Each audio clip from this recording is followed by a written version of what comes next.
Chapter 1. After a night of heavy snow, there was only a touch of white left between heaven and earth.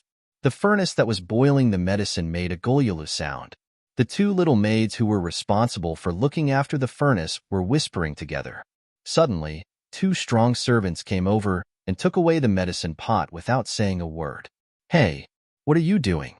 "This is the young master's medicine." The little maid pulled the hand of the person beside her and chased after them.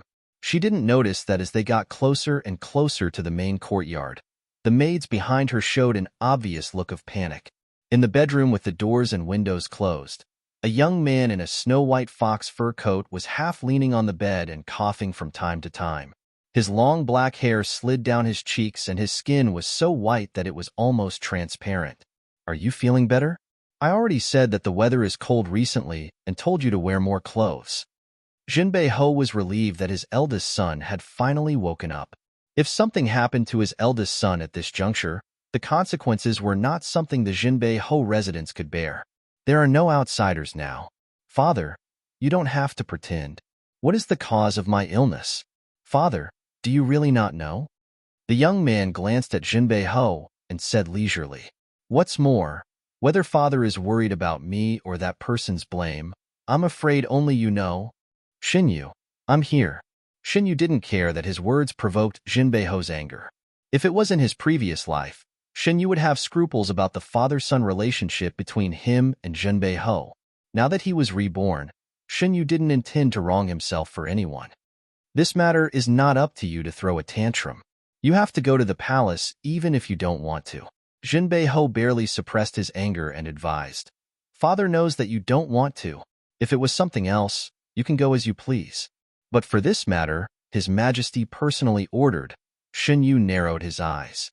No matter how dignified Jinbei Ho's words were, it couldn't hide the absurd fact that he sent his legitimate son into the harem for his future.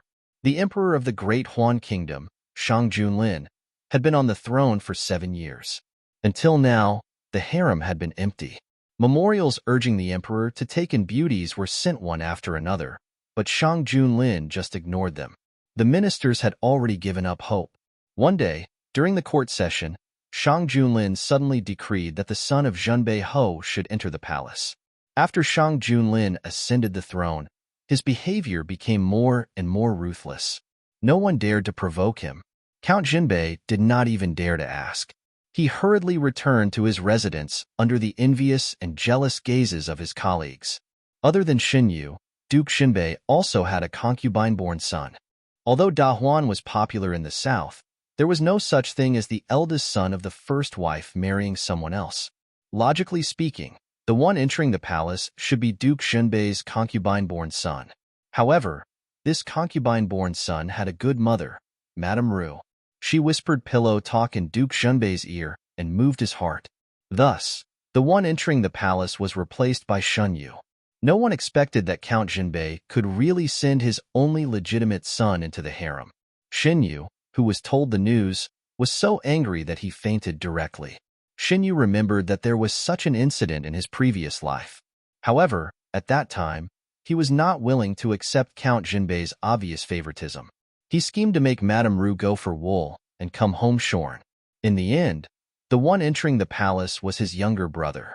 In his second life, Count Jinbei was still talking nonstop. He knew that this matter was difficult for Shinyu to accept.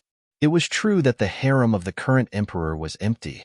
However, it was also true that the emperor was temperamental and bloodthirsty. Shinyu was the eldest son of the first wife of Count Jinbei.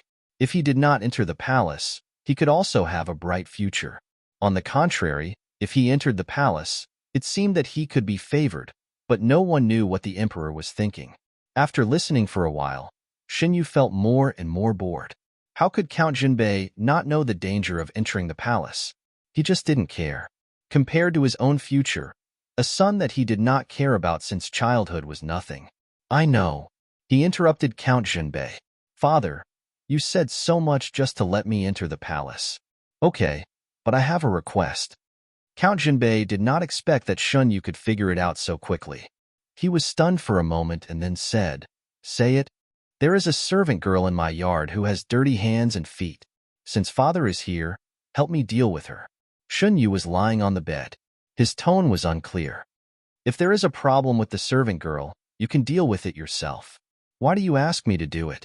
Count Jinbei did not understand why the topic suddenly jumped to dealing with the servant girl. He was slightly confused. His eldest son had always had his own ideas. He had always dealt with similar matters by himself. It was the first time that he asked for help. For a moment, his mood was somewhat complicated. It involves Madame Ru. Of course, you have to deal with it.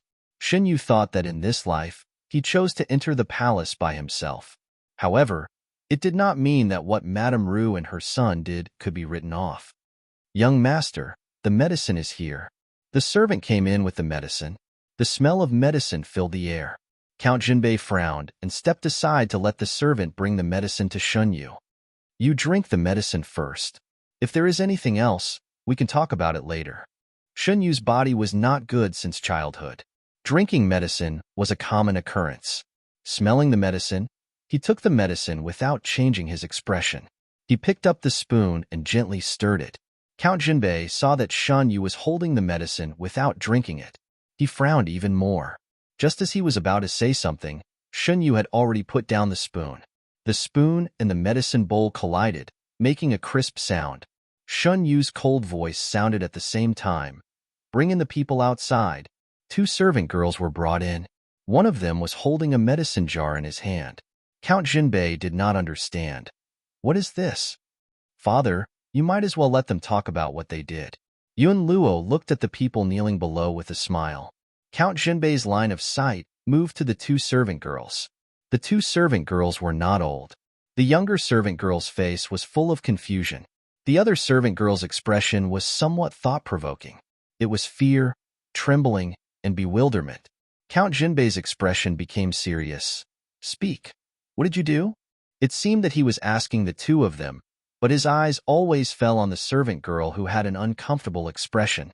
The servant girl, Chun Yu, lowered her head and glanced at the young man who was half leaning on the bed.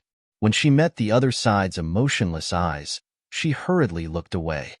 This servant didn't do it on purpose. It was Madame Ru who used this servant's family to threaten this servant, and let this servant add something to the young master's medicine. Chun Yu said while constantly kowtowing, this servant didn't do it willingly. I beg Count Jinbei, young master, please understand and spare this servant's life. Count Jinbei couldn't help but look back at Shun Yu. His son didn't seem to be surprised by this result. His eyes were half closed, and his expression couldn't be seen clearly. Count Jinbei turned back and sternly said, You know, slandering your master is a serious crime. You said that Madame Ru threatened you to drug the young master. Do you have evidence? This servant doesn't dare to lie. Chun Yu's forehead was already bleeding from kowtowing. Trembling, she took out a jade bracelet from her bosom and held it above her head with both hands. This was given to this servant by Madame Ru. Count Jinbei tilted his head. The attendant behind him stepped forward to take the bracelet and respectfully presented it to Count Jinbei. It was a high-quality jade bracelet. It was far from what a servant girl like Chun Yu could afford. Count Jinbei's eyes were sharp, and he recognized that this jade bracelet had once appeared on Madame Ru's hand. If father doesn't believe me, you can find a doctor to examine the medicine. Seeing Count Jinbei's hesitation, Shun Yu said. Since he was going to make trouble, Shun Yu naturally made preparations in advance. That servant girl had been ordered by Madame Ru to tamper with the medicine not once or twice. In his previous life, when he discovered it, his body was already half empty. After being reborn, the first thing Shun Yu did was to order people to find Chun Yu's family members who were under Madame Ru's control. Then, he waited for Chun Yu to make a move.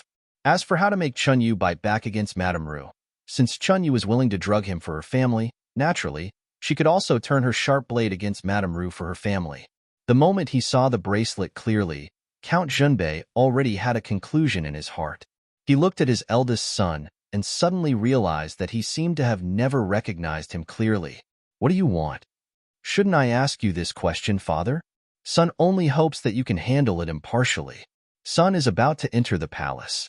I believe that father also doesn't want son to enter the palace with resentment against the Count's Fu. Shin Yu threw the question back. Count Jinbei had doted on Madame Ru for more than 10 years. Shinyu wanted to see what choice Count Jinbei would make compared to his own future. By the way, father, don't let me wait for too long.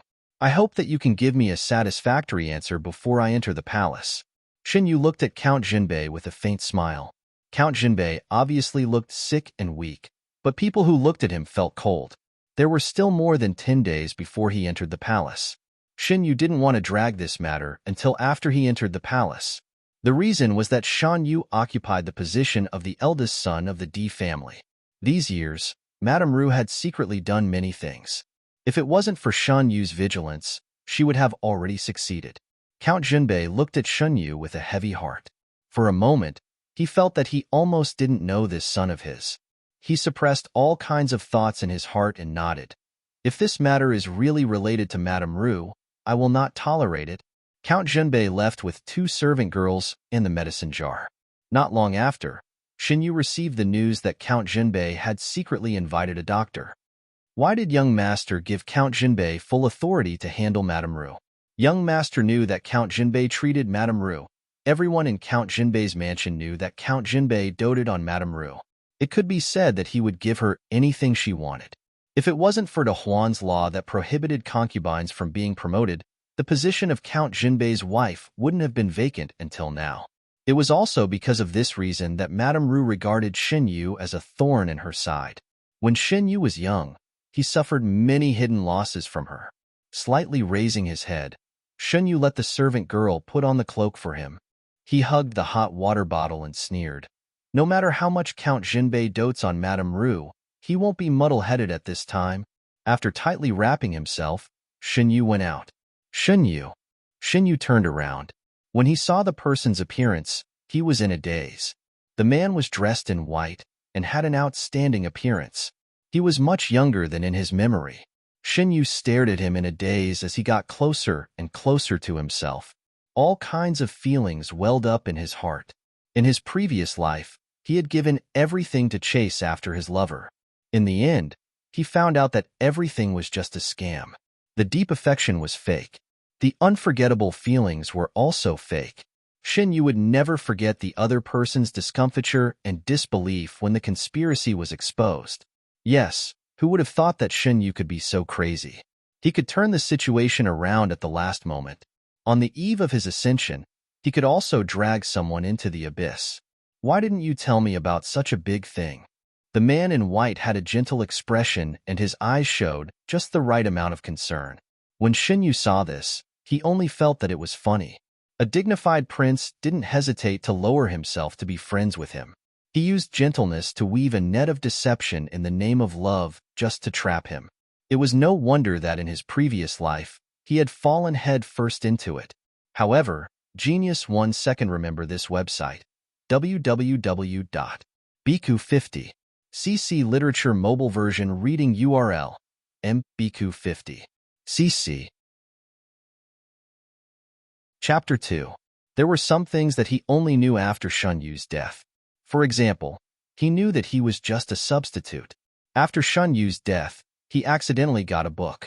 At that time, Shun Yu was trapped in a gray world and was bored to death. Out of boredom, he opened the only thing in the space other than himself. It was a storybook, and the words were also missing limbs. Shin Yu read the entire storybook in a guessing manner, and he had 10,000 curses in his heart that he wanted to curse. In the novel, he was a vicious villain who did evil everywhere and hindered the love of the protagonist. The protagonist in the novel was his brother, Shun Qingran, who was sent to the tyrant's harem. The protagonist was Shang Junyue, the king of Yu.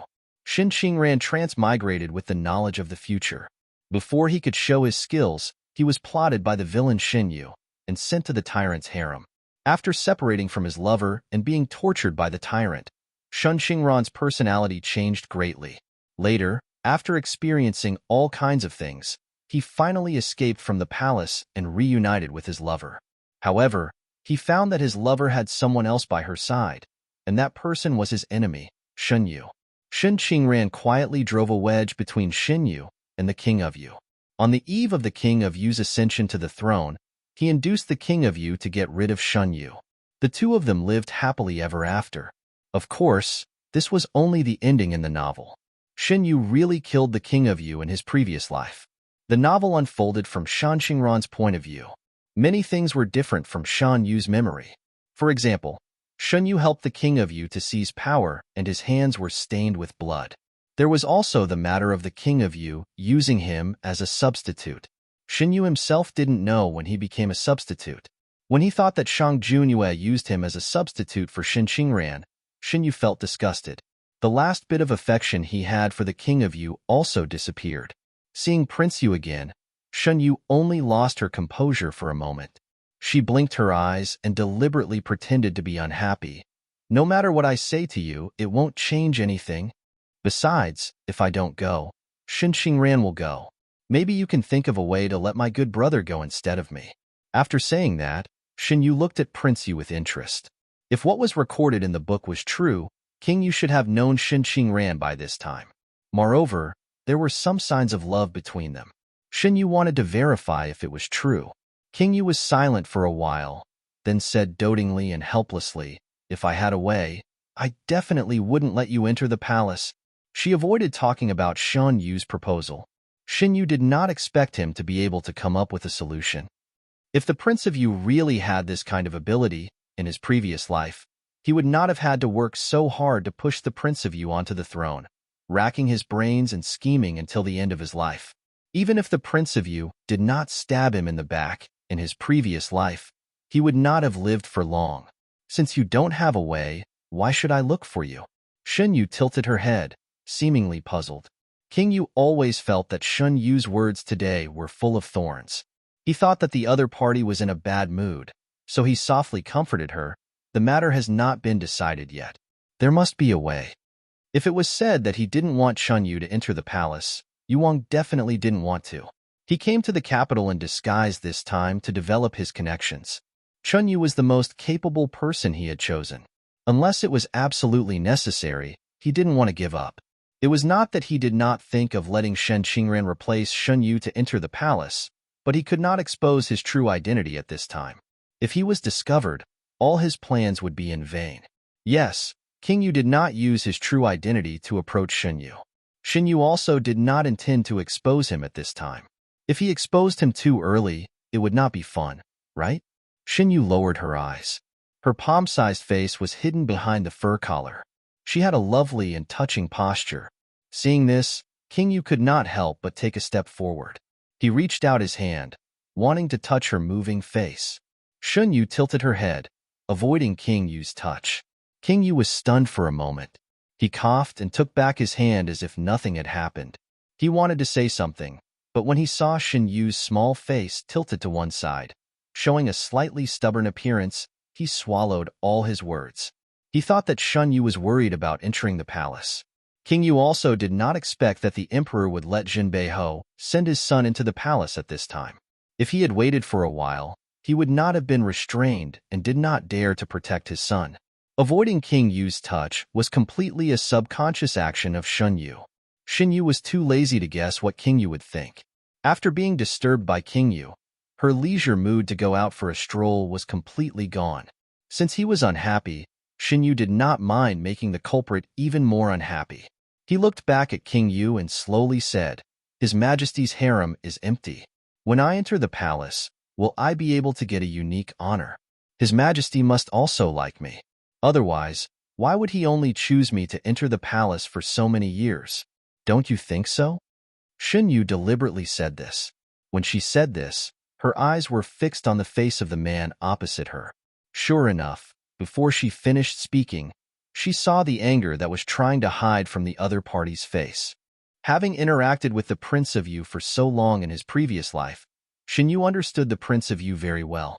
The Prince of Yu thought highly of himself and regarded the throne of the Great Huan dynasty as something that was already in his bag. He could not tolerate others mentioning the good things about the current emperor in front of him, let alone being mentioned in such a manner by someone who regarded him as his own. "You, I know you are not willing. I am also very sad." Of course, he was sad. Such a useful pawn was gone just like that. King Yu did not want his previous efforts to be in vain, so he could only appease her first. "No matter what happens, my feelings for you will not change." As he said this, King Yu wanted to hold Shan Yu's hand. After being dodged again, he was puzzled. A you? Who said I am not willing? Shan Yu looked at the man who was close to her. Her eyes were full of unconcealable passion.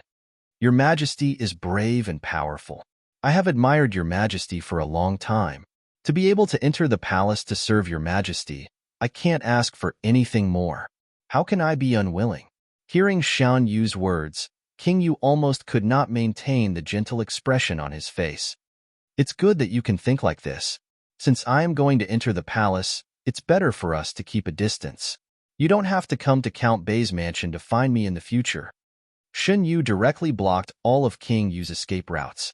She just did not explicitly say, we will break off the relationship to King Yu. After being refuted several times, King Yu's face was very ugly. He did not come to find Shan Yu for this result. He originally wanted to appease her first. If Shan Yu was willing to help him pass the message in the palace, it would be better. But he was not willing to give up this pawn. Shan Yu. A you? Do you have to be like this? Shan Yu suddenly remembered his previous life. At that time, he had just fallen in love with King Yu. When he learned that he was going to be sent to the palace by Count Bei, he was angry and desperate. He even fell seriously ill. What was King Yu doing? Perhaps he was busy developing a relationship with his younger brother, who was a transmigrator, and whispering sweet nothings to each other. Compared with the affectionate man now, how ironic. If he remembered correctly, King Yu came to the capital in disguise this time for the young master of He family, who was imprisoned because he angered Tianyan. In his previous life, because he rescued the young master of He family, King Yu received the unconditional support of He family and the power behind it, especially the power behind He family, which played a decisive role in several important battles. Shan Yu did not have a deep impression of He family, but he was very interested in the power behind He family. Of course, he was more interested in how to get rid of King Yu's help. After remembering the young master of He family, Shan Yu lost interest in continuing to argue with King Yu. With a cold face, he said, How I am does not seem to have anything to do with Gongzi. Also, I don't like the name of you. Gongzi, don't call me that in the future. What do you mean you don't like it? You don't like it, right? King Yu was speechless. You know, Gongzi Shan, are you trying to distance yourself from me? Shan Yu pretended to be embarrassed and looked at King Yu. I think it's better if you don't get to the bottom of it. What do you mean? King Yu faintly had a bad premonition. Actually, if it weren't for the fact that I can see a bit of His Majesty's shadow in you, I wouldn't pay attention to you. Shan Yu said this on purpose. In both his previous and current lives, he had very little contact with the Emperor, let alone being deeply in love with someone. However, he still had an expression on his face that said, You asked me to say it, so I'll say it if you don't know. It made people believe him. Blinking his eyes, Shan Yu continued, Now, you also know that I'm going to enter the palace. Between you and me, King Yu almost fainted from anger. What did he say? Because he could enter the palace to see the Emperor, he didn't need him anymore? King Yu took a deep breath to calm himself down. He kept reminding himself that he couldn't let his previous efforts go to waste. After calming down for a while, he couldn't calm down at all. When he thought that he might be regarded as that person's substitute, even if there was only a 1 in 10,000 chance, he couldn't calm himself down. You did it on purpose, didn't you? You're angry with me, so you deliberately said that. What did I do on purpose? Shan Yu impatiently interrupted him. Otherwise, why do you think I, the son of a dignified marquis, want to be friends with you and accommodate you everywhere? Don't say that we have the same interests. There are many people in the world who have the same interests as me.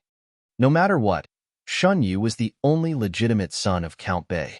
He was both handsome and talented. There were many people who wanted to be friends with him. Why did he choose him? King Yu didn't want to believe this fact. However, once he followed Shan Yu's train of thought, the more he thought about it, the more he felt that it was the case. What's more, he and the Emperor were half-brothers, so they had similar eyebrows. Genius 1 second. Remember this website. www.bq50. CC Literature Mobile Version Reading URL. mbq50. CC. Chapter 3. Shin Yu didn't care about how much of a psychological shadow he had left on Prince Yu. He returned to his residence in a good mood. Even meeting Shun Qingran on the way didn't ruin his good mood. After handing over the matter of Madame Ru to Count North, Shun Yu didn't stay idle. He ordered people to secretly send a lot of evidence to Count North. Shin Yu knew that with Count North's protection, it would be difficult to completely get rid of Madame Ru with this matter alone. But it didn't matter. His purpose wasn't to get rid of Madame Ru. Shin Yu ate and drank well every day. After a few days, his complexion was much better than when he had just woken up. Count North took away a group of people who were serving in the courtyard. Not long after, a new group was sent in. Then, high-quality utensils and clothes were continuously sent into the courtyard. No matter what was sent from outside, Shin Yu would accept it all. The newly sent servants should have been ordered by Count North to serve him wholeheartedly. Just by looking at the current situation, it was somewhat like the treatment a legitimate son of the Count North should have. The day of entering the palace was getting closer and closer. The palace sent people to serve Shun Yu.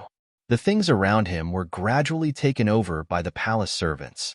These people only did things silently and never pointed fingers at Shun Yu.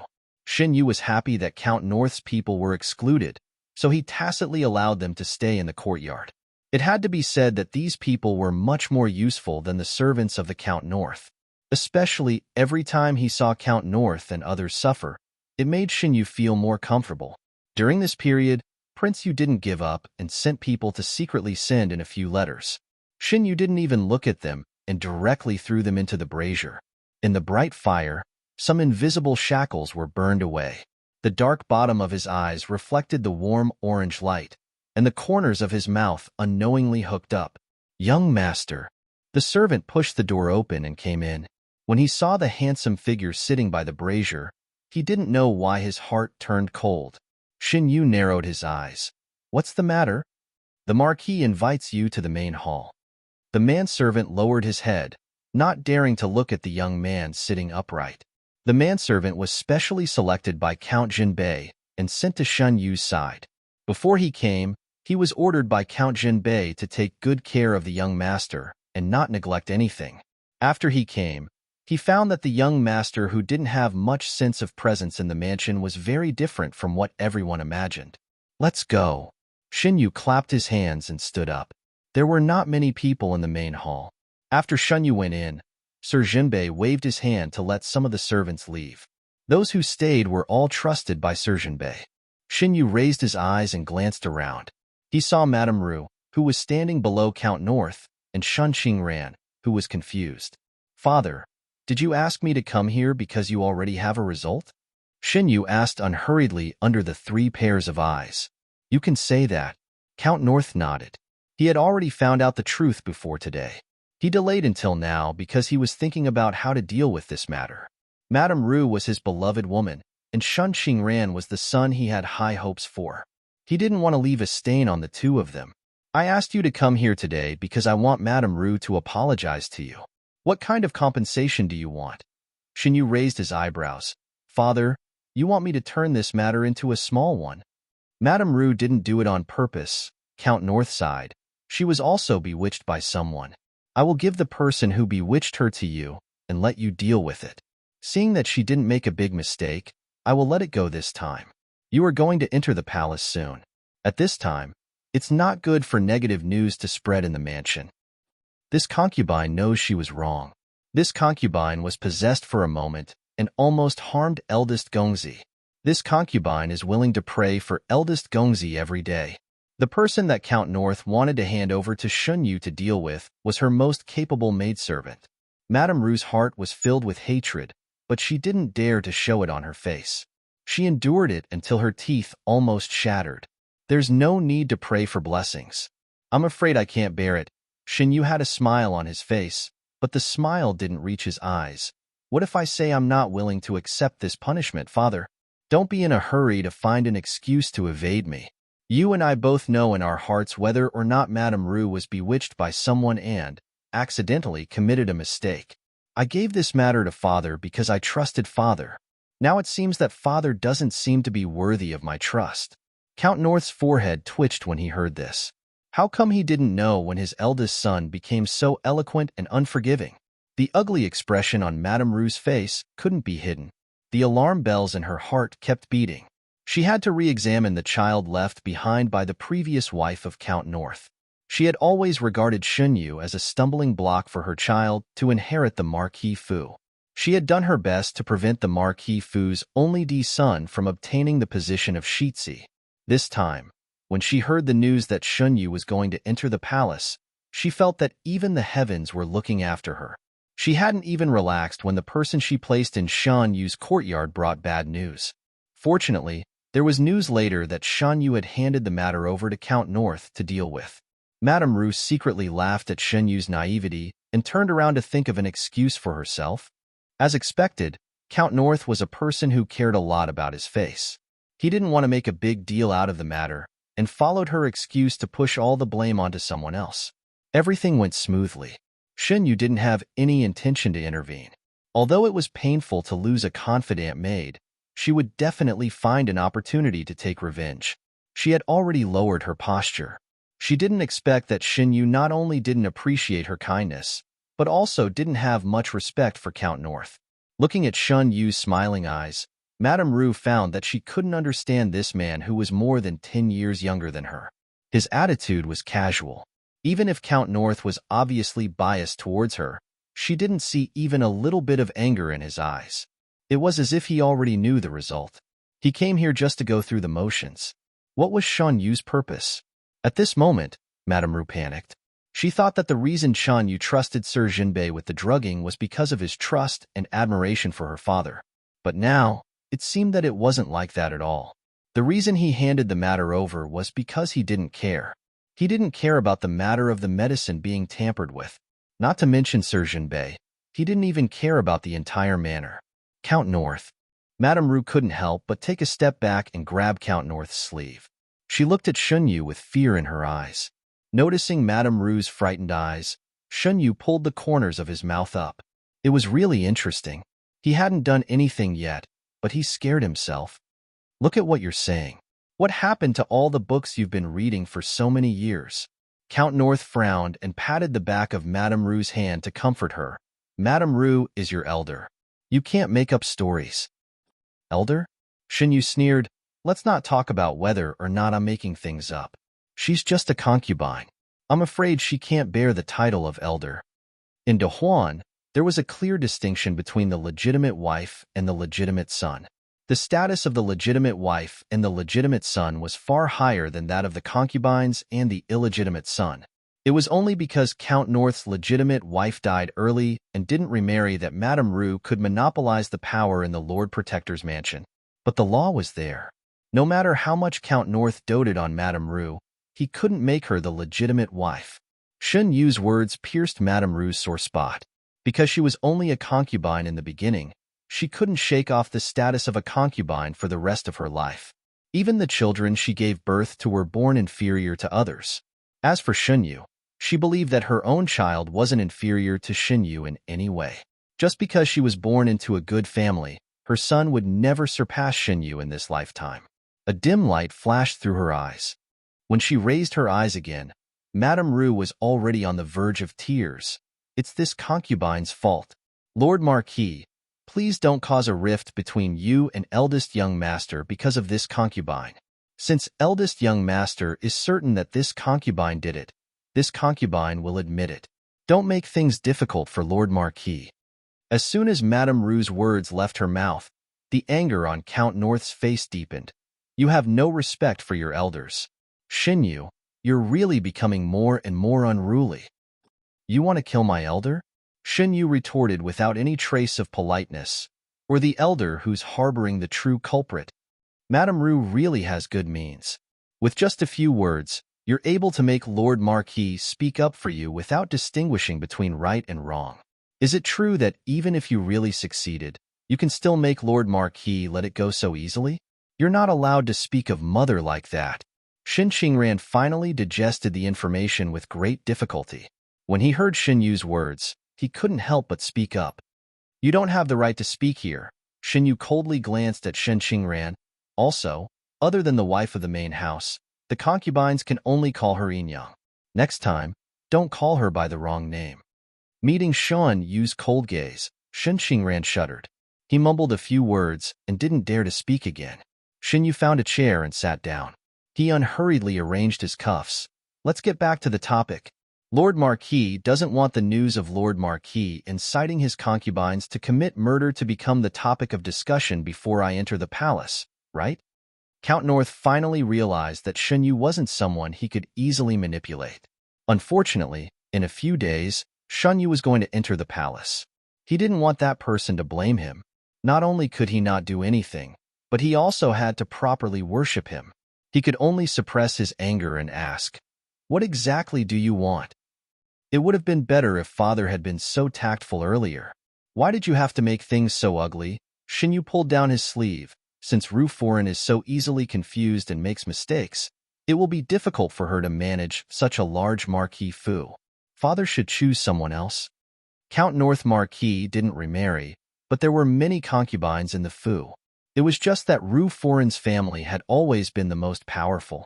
Now that Ru Foreign had fallen, the Hoyuan of the Marquis Fu would be very lively. Also, even though my mother is no longer here, I still don't want anyone to act in her name. Before father remarries, the Marquis Fu can only have one foreign. That is my mother. Father, do you understand? If father wants a new foreign, wait until I enter the palace. I will mention it to His Majesty. So ruthless. Ru Foreign stumbled. She never thought that this silent D son of the Marquis Fu would be so powerful. With just a few words, he made her 10 years of hard work in the Marquis Fu go up in smoke. Without the power to manage the household, without the title of Ru Foreign, what difference was there between her and the other concubines in the Marquis Fu? So he was waiting for her here. Ru Foreign looked at the man she had loved for half her life, the hope in her eyes almost overflowing. What does father think? What else could he do? Count North Marquis had no other choice. He avoided Ru Foreign's gaze. Father's marriage doesn't need you to worry about it. This meant that he agreed to Shan Yu's request. Ru Foreign's body softened. She blankly raised her head and happened to meet Shan Yu's meaningful gaze. She suddenly felt that today's matter might just be the beginning. In the imperial study, a man with a jade-like complexion was wearing the imperial robes. He half supported his head as he listened to the eunuch report the news presented by the spy. After the head eunuch Meng Chong finished reading the letter, he couldn't help but laugh. The young master of Count North Marquis' family is quite interesting. The man softly said, "He is very noisy." There wasn't the slightest hint of displeasure in his tone.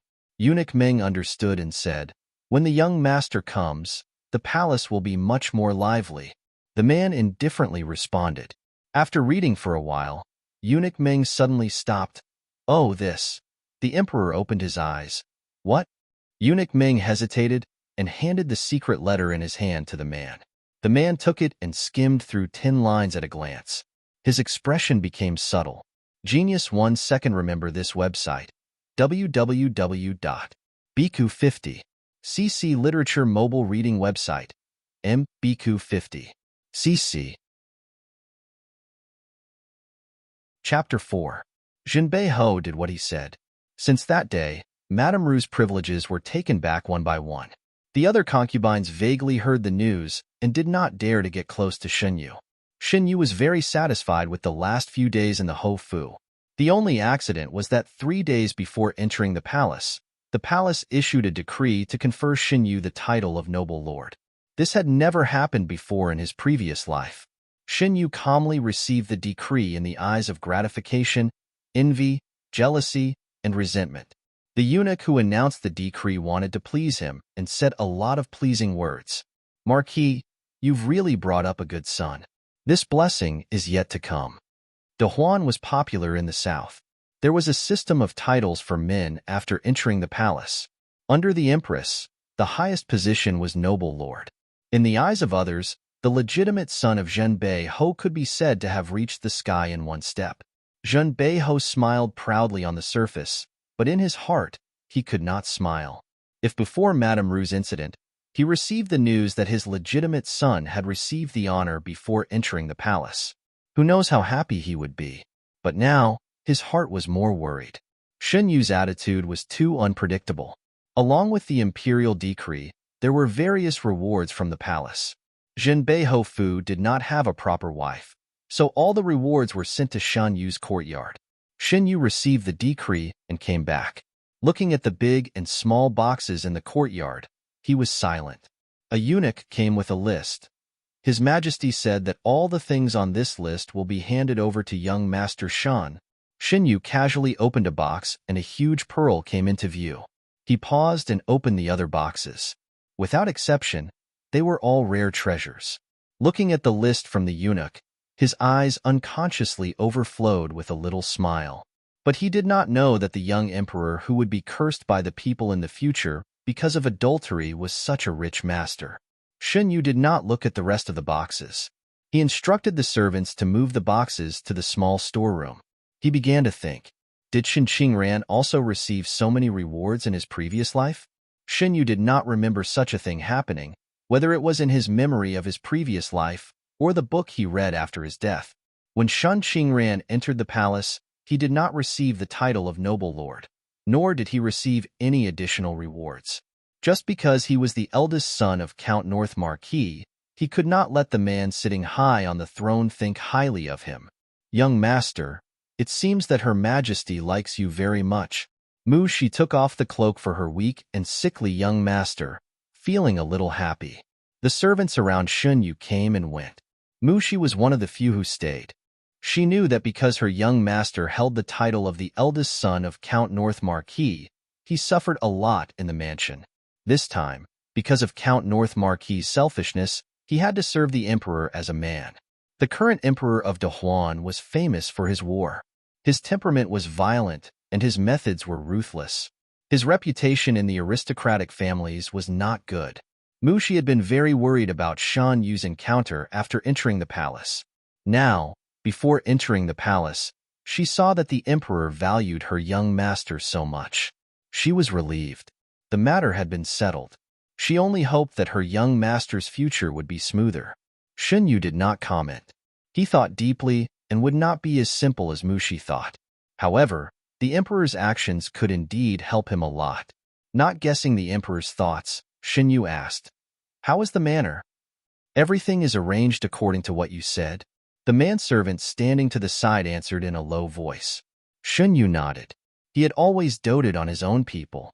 He wiped his hands with a handkerchief and said to Mushi, "I have arranged everything in the manor. When I enter the palace, take my token there. Young master, Newbie will not leave." Without waiting for Shen Yu to finish speaking, Mushi knelt down. "Newbie is all alone. Young master is Newbie's only family. Newbie does not want to leave." Mushi's voice was not loud, but her attitude was firm. She knew that this was the escape route that her young master had arranged for her, but she was unwilling. Young master enters the palace. How can he not have a familiar person by his side? Shen Yu looked at the person kneeling below and knew that she had made up her mind. He did not try to persuade her. "I know. Get up." How could Shen Yu not consider what Mushi was thinking? Over the years, he had cultivated a lot of useful subordinates, but the palace was not like other places. He was destined not to bring these people in. However, this was not a big deal. Naturally, there was a use for them to stay outside. After giving the corresponding instructions, Shen Yu waved his hand to let the people leave. Mushi helped the people change into their pajamas. Once again, she raised her head to look at Shen Yu. She wanted to say something but hesitated. Shen Yu lay comfortably on the bed. "Ask whatever you want." "Young master, why did you cancel the plan?" Mushi struggled for a moment, but still asked. She was not the only one who wanted to know this question. The people who were arranged to be in the manor also wanted to know. Shen Yu knew that they would want to ask this question for a long time. After all, when the palace issued the decree, his resistance did not seem to be fake. The people who followed Shen Yu all knew that he wanted to get the power of the Count of Jinbei's mansion. It should belong to him. There was no reason for others to take advantage of it. However, Shen Yu fainted too suddenly and did not leave any clues. His people did not dare to act rashly. They could only wait for Shen Yu to wake up. Who knew that Shen Yu, who woke up, was abnormal? He no longer resisted the idea of entering the palace. The master did not say anything. so the subordinates could only bide their time. Later, the master took action. However, it was not to avoid entering the palace, but to change the plan. He settled the subordinates down and planned to enter the palace alone. Regarding this development, everyone was at a loss. Mushi had been asked this question countless times, both openly and secretly. Did they send you here to ask? Shinyu thought for a moment and roughly guessed what had happened. I'm also very curious. Mushi did not deny it. I'm tired of staying in the Count of Jinbei's mansion. It's good to live in another place. Shinyu's voice was as usual, as if he was not the one whose official career was cut off and could only stay in the harem. Mushi was anxious. But you don't have to follow the wishes of those people. Shinyu slightly hooked up his lips.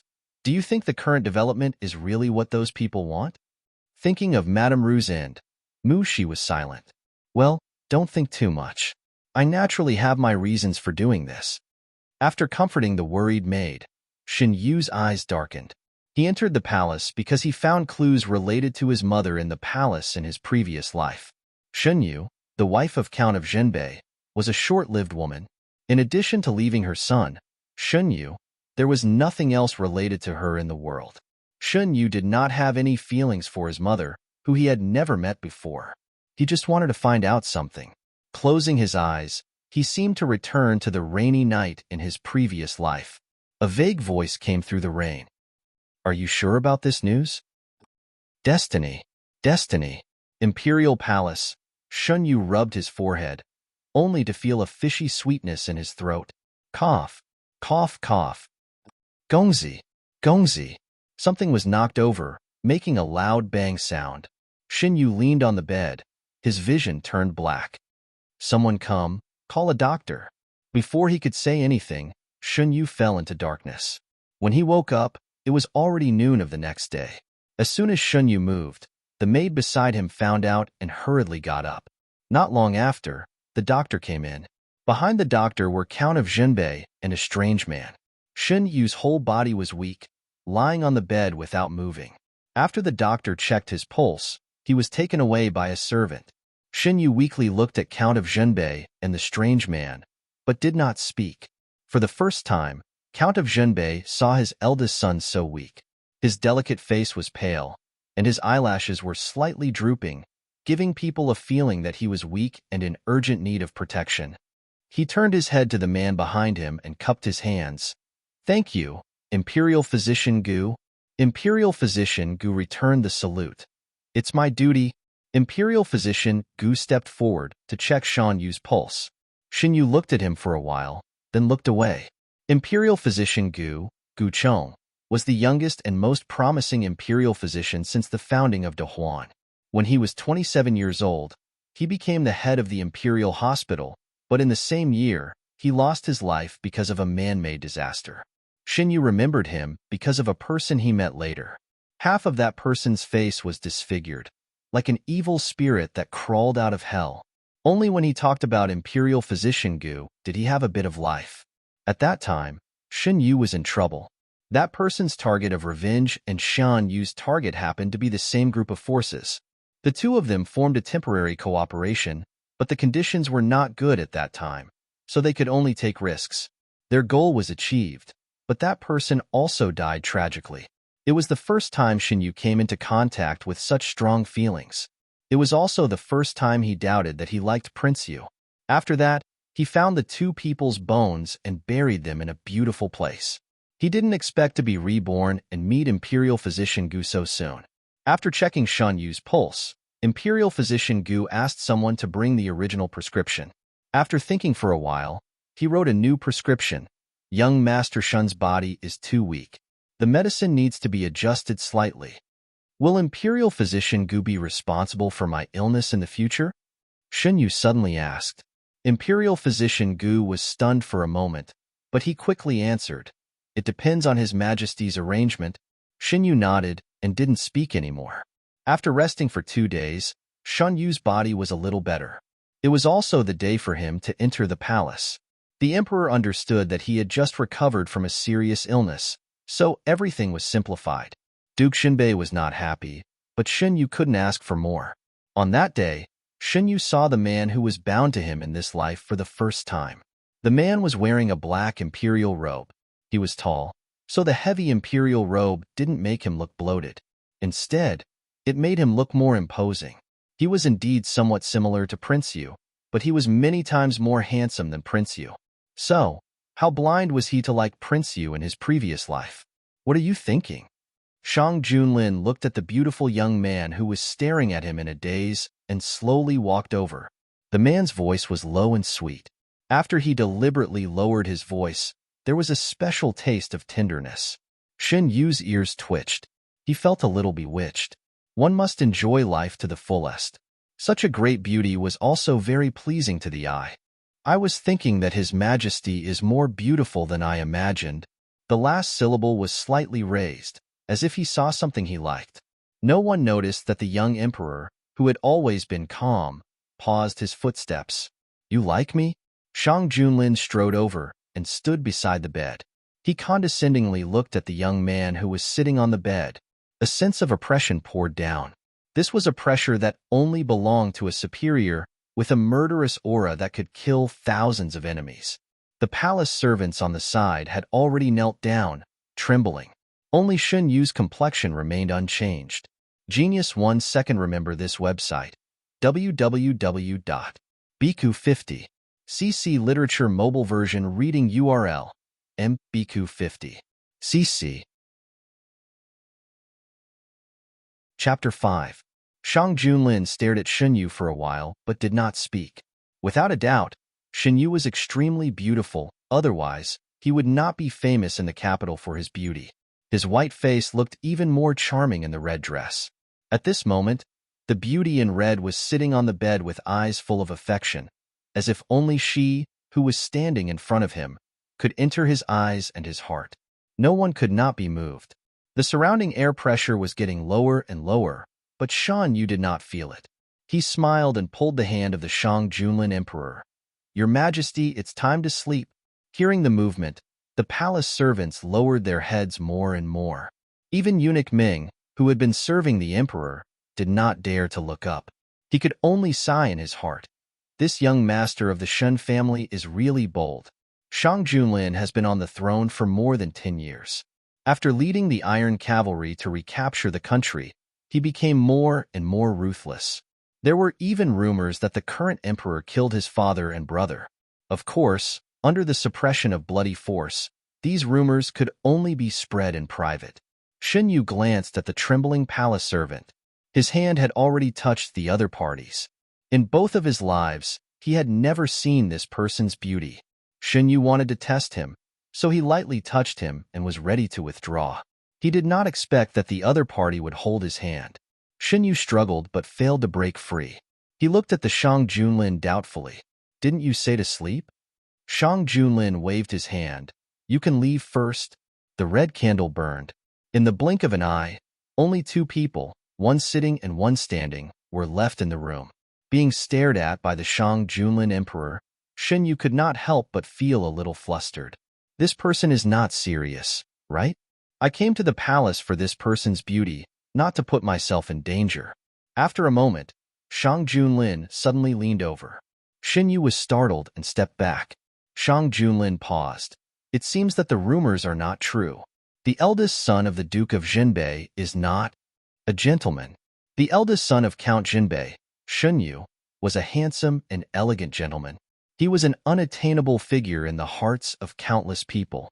Now that he was in front of him, Shang Junlin realized how wrong the rumors were.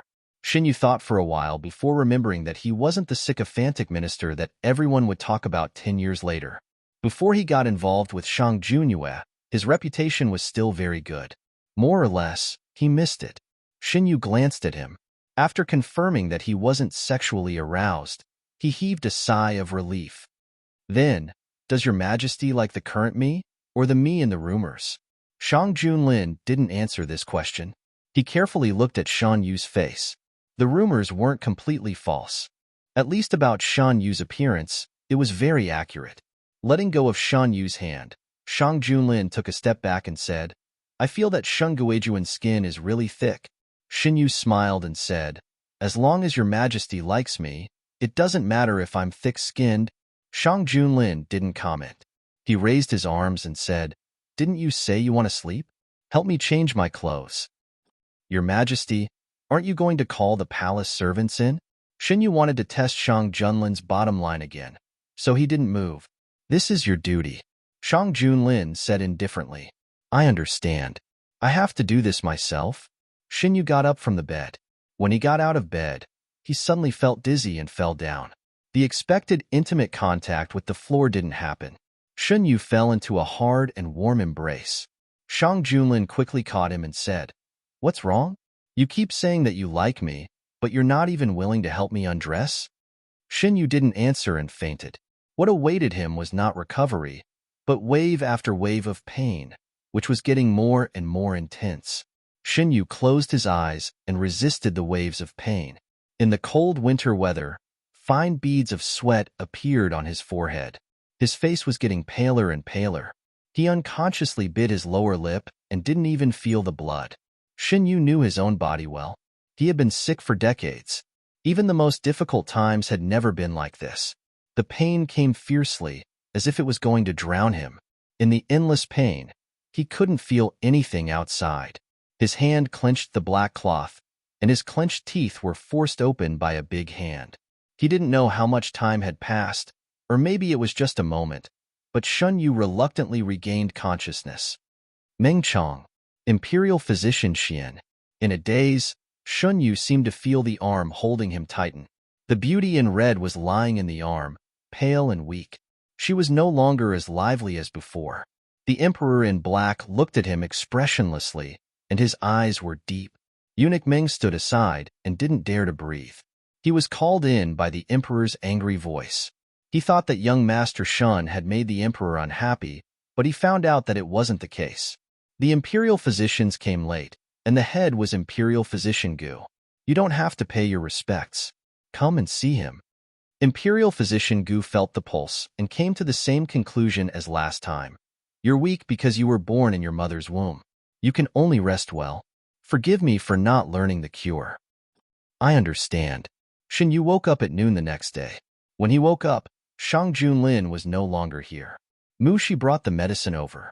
The little girl's eyes were red. She must have cried. Xinyu drank the medicine and got out of bed despite Mushi's protests. The pain came and went quickly. Except for a little weakness, Xunyu didn't feel any other discomfort. Yesterday, Xunyu was in a hurry. Today, he had time to look at the place where he would live in the future. Yuzhong Palace was the largest palace in the harem. The buildings were gorgeous and the scenery was pleasant. It was also close to the emperor's bedroom. Xinyu listened to the palace servants as he walked. Yuzhong Palace wasn't built for a long time, but it cost a lot of money. Yuzhong Palace was built by an emperor of Dahuan for his beloved. Since then, Yuzhong Palace was sealed until Xunyu entered the palace. The palace servants wanted to please Xunyu. It can be seen that His Majesty really cares about you. When His Majesty left this morning, he specifically told us not to disturb you. Xinyu beat around the bush and found out from the palace servants that his illness last night had not been announced. Other than Eunuch Ming, Imperial Physician Gu, and a few other insiders, everyone else thought that His Majesty had spent the night in Yuzhong Palace. That night, Shang Junlin came to Yuzhong Palace again. He was just in time for Shan Yu's dinner. Shan Yu's body was weak. Since he was young, he followed the principle of eating less and more. Yuzhong Palace had a small kitchen. Shan Yu never forced himself to eat, sleep, and shelter. Naturally, he followed his habits. "Does Your Majesty want to eat together?" Shang Junlin nodded and sat down. "Thank you for your compassion last night. Otherwise, I wouldn't have been able to get up today," Xinyu deliberately said ambiguously. He lowered his eyes and pretended to be shy. Shang Junlin paused in his action of picking food. He slowly ate and said, "It's good that you know that I sympathize with you. Your Majesty is brave. In the future, I hope that Your Majesty can." Shang Junlin interrupted him faintly. "Eat?" Xinyu. "Oh." Eunuch Ming barely controlled the expression on his face. He looked around and saw that the palace servants were all lowering their heads and blushing. If he didn't know the real situation last night, he would have thought that the two masters were very intense. In the evening, Shang Junlin stayed in Yuzhong Palace again. The bedding had been changed to light colors according to Shun Yu's preferences. This time, Shang Junlin didn't let Shin Yu help him undress. He took a bath and changed into a set of pajamas. Seeing Shang Junlin come in, Shin Yu moved closer to the bed and said, "Your Majesty, come here quickly."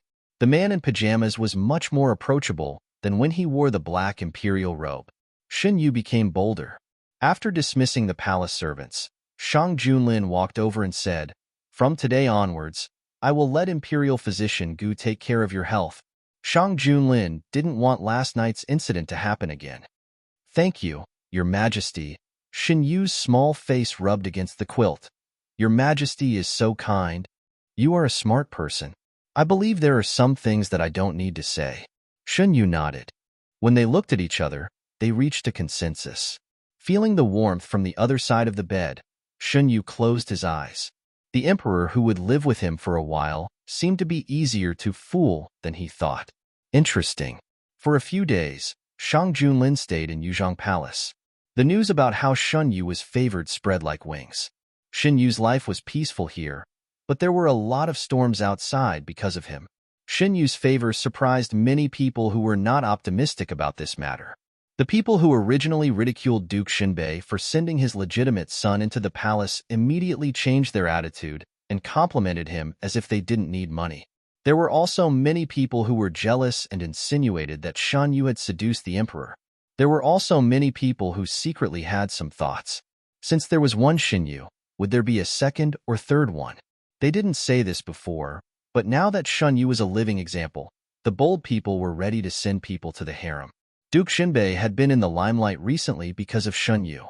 On one hand, he was happy that Shun Yu was favored, but on the other hand, he was frightened by Shun Yu's attitude. In comparison, concubine Ru and her son could only be frightened, especially Shan Qingran.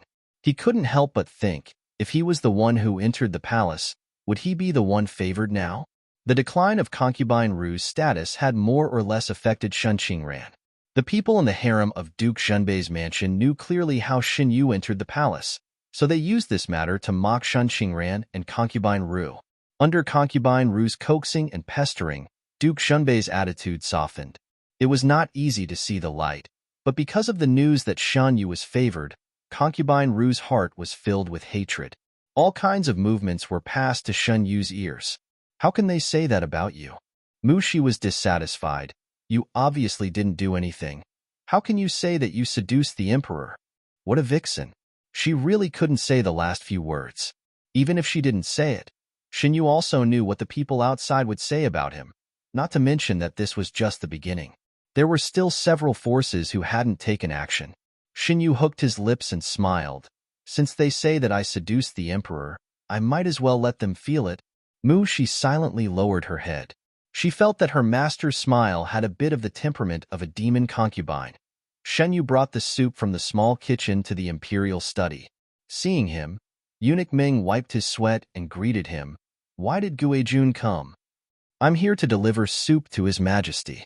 "Is it convenient for His Majesty now?" "Guijun, please wait a moment. Let this servant go and report." Not long after, Eunuch Ming came out and brought Shen Yu in. After Shen Yu entered, Eunuch Ming bowed his head and retreated. The imperial study was silent. Shen Yu didn't have time to look around before he heard Shang Junlin's voice. "Shen Yu." Looking towards the direction of the voice, Shan Yu's pupil shrank. He saw a glaring red and the emperor in black in the middle of the red. The strong smell of blood filled the tip of his nose. There was a person lying in a pool of blood at the man's feet. He didn't know whether he was dead or alive. The other person was curled up and kneeling not far away, not daring to raise his head. Shang Junlin's ink-black eyes were rolling. He reached out to him and said, "Genius, 1 second, remember this website, www.bq50. CC Literature Mobile Version Website, mbq50. CC." Chapter 6. Shen Yu did not speak. He stared blankly, as if he was frightened. The temperature in the room was as cold as the wind. The man kneeling on the ground kept his head down and tried his best not to lose his composure on the spot. Shang Junlin looked at Shen Yu silently. The darkness in his eyes was getting thicker. A low pressure pressed on him, silently urging him to walk over. Shinyu took 2 steps forward and stopped a few steps away from the pool of blood. He could feel a strong sense of presence on him. The atmosphere in the Imperial study was extremely tense. If Shunyu was timid, he would have collapsed on the ground. "Your clothes will get dirty. Your Majesty, why don't you come over to my side?" The man who was about to explode was stunned. The air around him froze. Even the man kneeling on the side could not help but raise his head. Shang Junlin casually glanced at him. The man was so scared that he immediately lowered his head and did not dare to be presumptuous. Heh. Shang Junlin suddenly laughed. "You sure have guts." Shin Yu met Shang Junlin's gaze squarely. Shin Yu couldn't see through what Shang Junlin was thinking. He only felt that the other party's mood seemed to have improved. Shang Junlin threw the handkerchief that he used to wipe his hands into the pool of blood. The white handkerchief was instantly dyed red. He did not even look at it and strode towards Shinyu. Shinyu stood in place and watched the black-clothed king walk towards him. With every step, the other party's hostility dissipated. When he stood in front of him, the black-clothed king's momentum was completely restrained. Shinyu raised the food box in his hand. "I brought soup for your Majesty. Would your Majesty like to have some?" He did not ask why such a scene appeared in the Imperial study. "Are you not afraid?" Shang Junlin asked with interest. There was no fear on Shan Yu's face. It was as if the blood on the ground didn't exist in his eyes. According to Shang Junlin's understanding, Shinyu shouldn't have seen such a scene before Shinyu. Shinyu's expression didn't change at all. Of course, he wasn't afraid.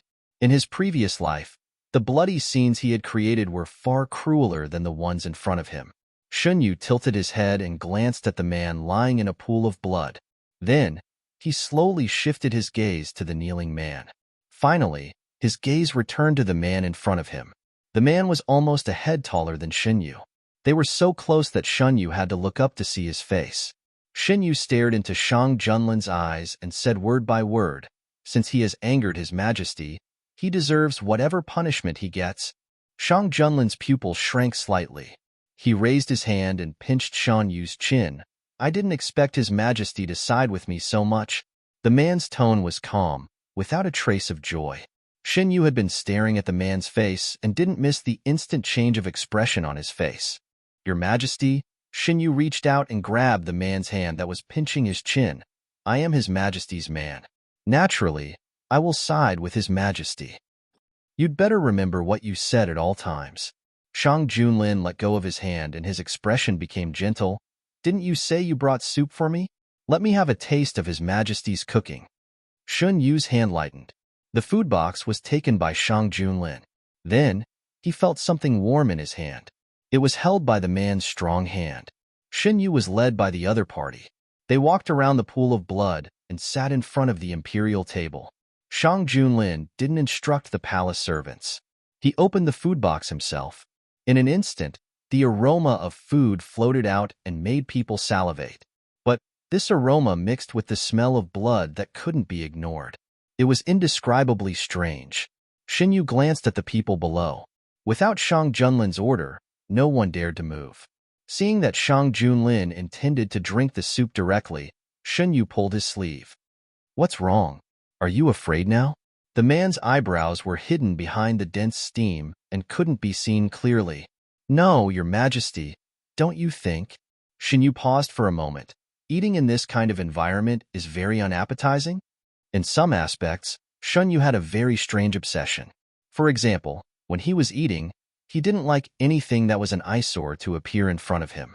As for the people kneeling on the ground and lying in a pool of blood, Shun Yu did not care about how they had angered Shang Junlin. The current Shang Junlin was not a tyrant who would willfully kill innocent people a few years later. What he did had a certain reason, and he did not intend to get involved in the matters of the imperial court. Shang Junlin didn't miss the look of disdain that flashed across Shan Yu's face. He paused and put the bowl back on the table. He said lightly, "Meng Chong." The door of the imperial study opened with a creak. Warm light shone through the door. Eunuch Meng brought in a few men who were dressed in black. These men wore masks on their faces. Only their eyes were exposed. Shin Yu had never seen people dressed like this before. He curiously looked at them a few more times. These people moved quickly, but they didn't have a strong presence. In less than 15 minutes, the imperial study returned to normal. Even the people who were kneeling on the ground were dragged out with their mouths covered. They didn't make a single sound throughout the whole process. Looking at how familiar they were with their movements, it seemed like they had done this many times. These are the hidden dragon guards. The sudden voice pulled Xinyu back from his thoughts. He came back to his senses and found that the black-clothed king was looking at him with an unknown expression. The hidden dragon guards. Xinyu had heard of the existence of this secret troop in his previous life. They were the sharpest knife in the hands of the imperial family. They were also the most loyal force. Other than the current emperor, no one could order them around. Xinyu had dealt with them in his previous life. He knew how terrifying their strength was. They were definitely a formidable opponent. Shang Junyue had suffered many losses in their hands. In this life, he probably wouldn't go up against them. It's been cleaned up. Can we have our meal now? Without waiting for Xinyu to say anything, Shang Junlin had already retracted his gaze. He picked up the bowl of soup and took a sip. A faint smile appeared on his face. Xinyu accompanied Shang Junlin to have his meal. He only left when he had enough of his presence. For the entire afternoon, Shang Junlin's mood was much better. Not long after, the emperor's reward came down. All kinds of treasures were sent to Yuzhong Palace. The news also spread outside the palace under Shang Junlin's tacit consent.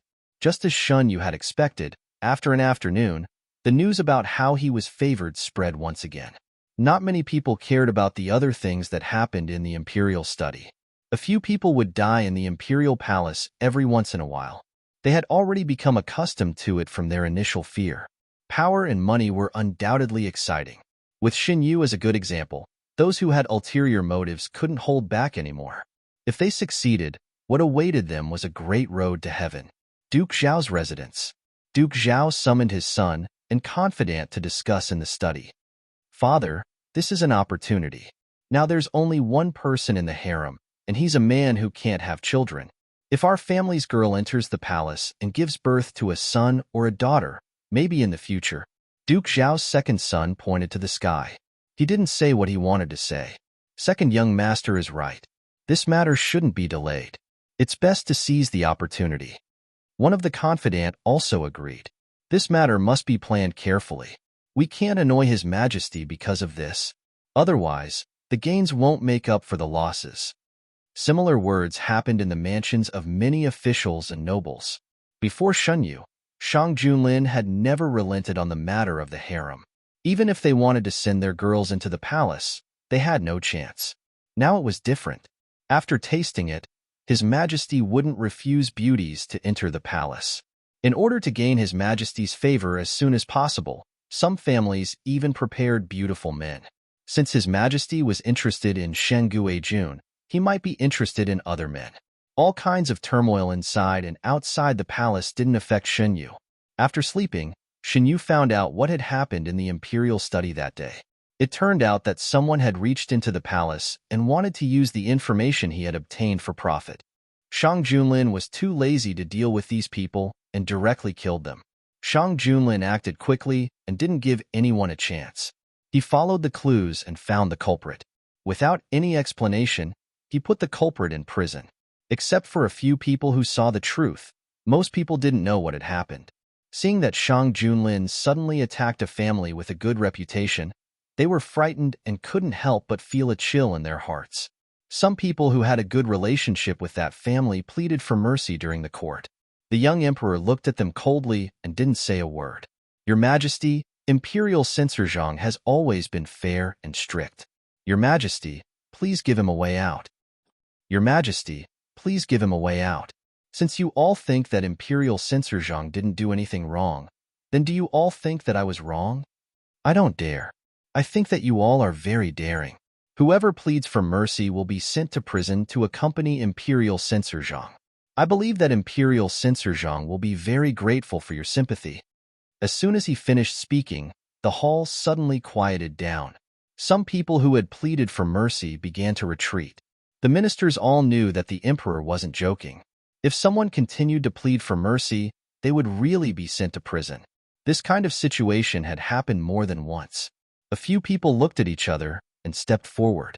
Obviously, they didn't intend to retreat.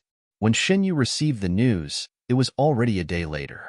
Because His Majesty was in a bad mood, the palace was jittery and everyone was in danger. The atmosphere in Yuzhong Palace was also a bit dispirited. Young master, Mu Shi looked worried. She was close to His Majesty and knew more inside information than the palace people. Outsiders said that His Majesty was favored, but only she knew that the truth was not so. Were the three officials really sent to prison because they pleaded for mercy? Xinyu fiddled with the string of beads and asked. Yes, before the morning court ended, His Majesty sent people to drag them away. Xinyu fell silent. Imperial Censor Zhang's incident also happened in his previous life, but it happened much later than now. Although Imperial Censor Zhang looked honest on the surface, he did a lot of things behind the scenes. He bought and sold official titles, occupied fertile land, and allowed his children to commit crimes. It was just that he hid it well and dealt with the aftermath well, so no one knew. Shang Junlin arrested people but didn't announce their crimes, allowing others to misunderstand. Did he really not know, or, grabbing a hot water bottle in his hand, Xinyu stood up and said, "Let's go out for a walk." Mu Shi took a cloak and put it on Xinyu. The two of them led a few palace people out of Yuzhong Palace. You still want to climb up the branch and become a phoenix? Why don't you take a look at yourself? Hey, who are you trying to seduce by dressing like this? Your master has been sent to prison. What are you so proud of? The noise came from not far away. The palace people were about to go forward and scold them, but they were stopped by Xinyu. Xinyu was at a corner, so he could see the scene not far away. Several palace people were surrounding a thinly dressed woman, punching and kicking her, and taunting her. The woman lowered her head, and her face was covered by her hair. Her hands were clenched tightly by her side, and she endured the malice coming from all around her. Xinyu deliberately made some noise so that his group was quickly discovered. The palace people quickly knelt down to greet him. When Xinyu approached, a gust of wind blew, and the woman's face was exposed. Xinyu stopped in his tracks. Genius 1 second. Remember this website. www.bq50. CC Literature Mobile Version Reading Website. MBQ50. CC. Chapter 7. Not only Xinyu, but Mu Shi, who was following behind Xinyu, was also shocked. Xinyu took after his mother. Even among the other children of the Count of Zhenbei's residence, there was no woman who looked so similar to him. Xinyu didn't intend to care about the grievances of the palace people, but after seeing the woman's appearance, he couldn't just stay out of it. Whether it was intentional or accidental, he had to come to a conclusion. As the sky gradually darkened, Xinyu simply asked the palace people to take these people back to Yuzhong Palace. On the way, Mu Shi reported the information she had gathered to Xinyu. Mu Shi, that woman is called Xinyu. She was sold into the palace when she was young. She is reclusive and doesn't like to communicate with others. Several senior palace maids saw her outstanding appearance and liked to bully her both openly and secretly. Some time ago, Xinyu got an opportunity from somewhere and changed her usual low-key attitude. She began to walk around the palace wearing beautiful dresses, and the jewelry she wore became more and more exquisite day by day. Xinyu. Is her real name Xinyu? Mu Shi, this servant is asked. She has used this name since she entered the palace. Also, she seems to be involved with a certain force outside the palace. On the 15th of every month, she will avoid people and go to the northwest gate. That place is very remote, and not many people go there. Mu Shi was specially trained by Xinyu and was very talented in gathering information. After Xinyu entered the palace, there were not many people who could be used, and Mu Shi was one of them. Xinyu, before today, has something similar happened? Mu Shi, yes, it can even be said to be a common occurrence. After His Majesty ascended the throne, the harem has been in a state of being without a master. Except for the palace people who don't dare to provoke His Majesty, at other times, they are very presumptuous. Xinyu could understand. The Great Huan Imperial Palace was so big, and the previous emperor was unreliable. The Imperial Palace was the place with the most power struggles, so it wasn't strange for things to happen in secret. If it weren't for Shen Yu's whim, no noble would have set foot in such a remote place. In such a big palace, there were many places like this. Mushi continued, however, this palace maid called Xinyu.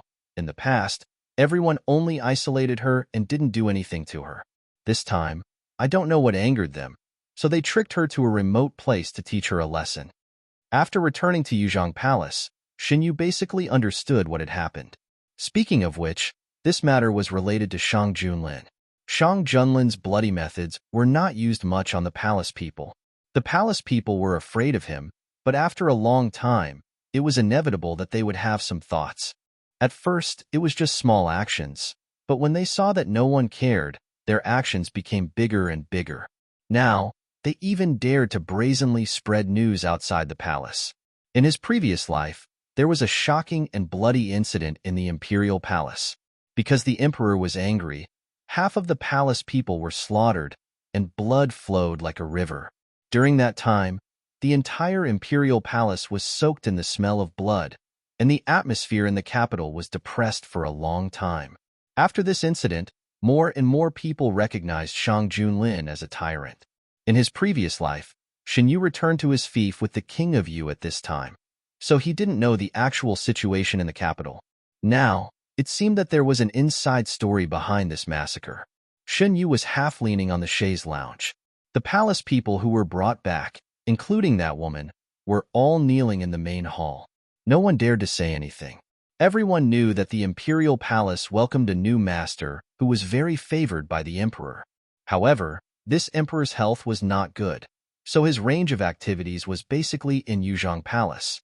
Except for the people in Yuzhong Palace, the other palace people didn't have much substantive feelings about Shan Yu's arrival. Tell me, why did you bully this palace maid? Although he understood the general situation, some things still needed to be said by them personally. Your Highness, please forgive us.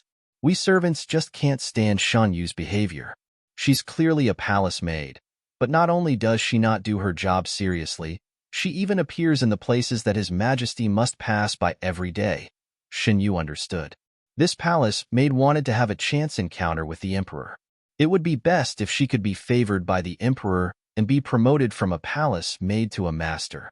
Who asked Shang Junlin, who didn't have any worldly desires. Not only did he have feelings for her, but he also doted on her very much. From time to time, he would send rewards to Yuzhong Palace. Xinyu dared to say that Shan Yu was not the only one in the palace who had this idea. However, Xinyu still couldn't figure it out. According to the information that Mushi inquired, Xinyu used to be honest and knew how to protect herself. Why did she suddenly become so ostentatious? Xinyu knocked on the armrest. Xinyu, do you have anything to say? This servant pleads guilty. Xinyu bowed her head, but her eyes were full of unwillingness. She was a time traveler. After dropping out of high school, she had no choice but to work in a factory. However, she relied on her good looks and always made the men in the factory work for her and frame beautiful women. She didn't know why, but when she woke up, she arrived in this world. After understanding the situation from the original owner's memory, Xinyu couldn't help but feel that her opportunity had arrived, especially when she found out that her face was more than 10 times more beautiful than in her previous life, and she was somewhat similar to Shen Guijun, who was currently the emperor's favorite. She was even more determined to walk the path she wanted to take. Coincidentally, 2 days ago, the original owner received an order from someone outside to find a way to get close to the emperor. It would be best if she could become the emperor's woman through her own advantages. That person also sent in a lot of beautiful clothes and jewelry. Xinyu had never seen these things before and was almost fascinated. She couldn't help but fantasize that if she became an imperial concubine, she would have as many of these things as she wanted. The person who contacted the original Shun Yu had also promised to help her in the palace. It was a big and round pie. Xinyu didn't know what the original Shan Yu was thinking, but she was tempted.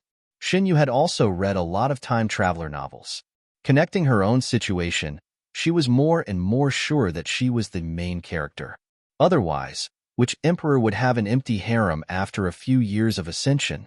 As for Shun Yu, who had just appeared, Xinyu firmly believed that she was the villain that she needed to defeat. Therefore, She dressed up according to the information given by the people outside the palace and frequently appeared in places where the emperor would pass by. Unexpectedly, her luck was not very good. The emperor recently liked to stay overnight in Yuzhong Palace and changed some of his previous habits. She didn't meet him even once. Even though Shunyu helped her out, Shunyu didn't have the slightest bit of gratitude in her heart. She only had a strong sense of jealousy. Although Shunyu was a man, he had a face that could make men and women go crazy.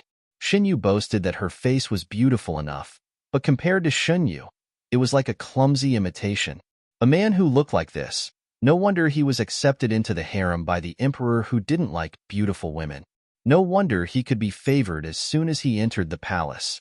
Shunyu almost maliciously thought that no matter how beautiful he was still a man and couldn't give birth to a prince. When she was favored, she must destroy his face. Shunyu obviously felt Yu's malice. He felt a little strange. He hadn't done anything yet, so why did he have such a big malice towards him? Shunyu thought for a moment and confirmed that no matter if it was in his previous life or this life, there was no such person in his memory. Shunyu didn't hide her malice deeply. Mushi stood beside Shunyu, so it could be said that she was the one who faced the malice directly. She frowned and became more and more displeased with this palace maid. Shunyu, Mushi, according to the rules of the palace, how should we deal with these people? Mushi, replying to Guejun, according to the rules of the palace, those who maliciously cause trouble should be beaten 20 times. In such cold weather, who knew if they would still be alive after being beaten 20 times? The palace maid who committed the crime was so scared that her face turned pale. She kowtowed and begged for mercy. I beg Guejun to spare my life. I beg Guejun to spare my life. Just deal with them according to the rules of the palace. Shunyu casually decided the fate of these people. As for this one, Yu's gaze lightly fell on Shunyu, causing the other party to tremble. Take her away for interrogation. You can't do this. Shunyu didn't know where she got the strength to break free from the person who was holding her hostage.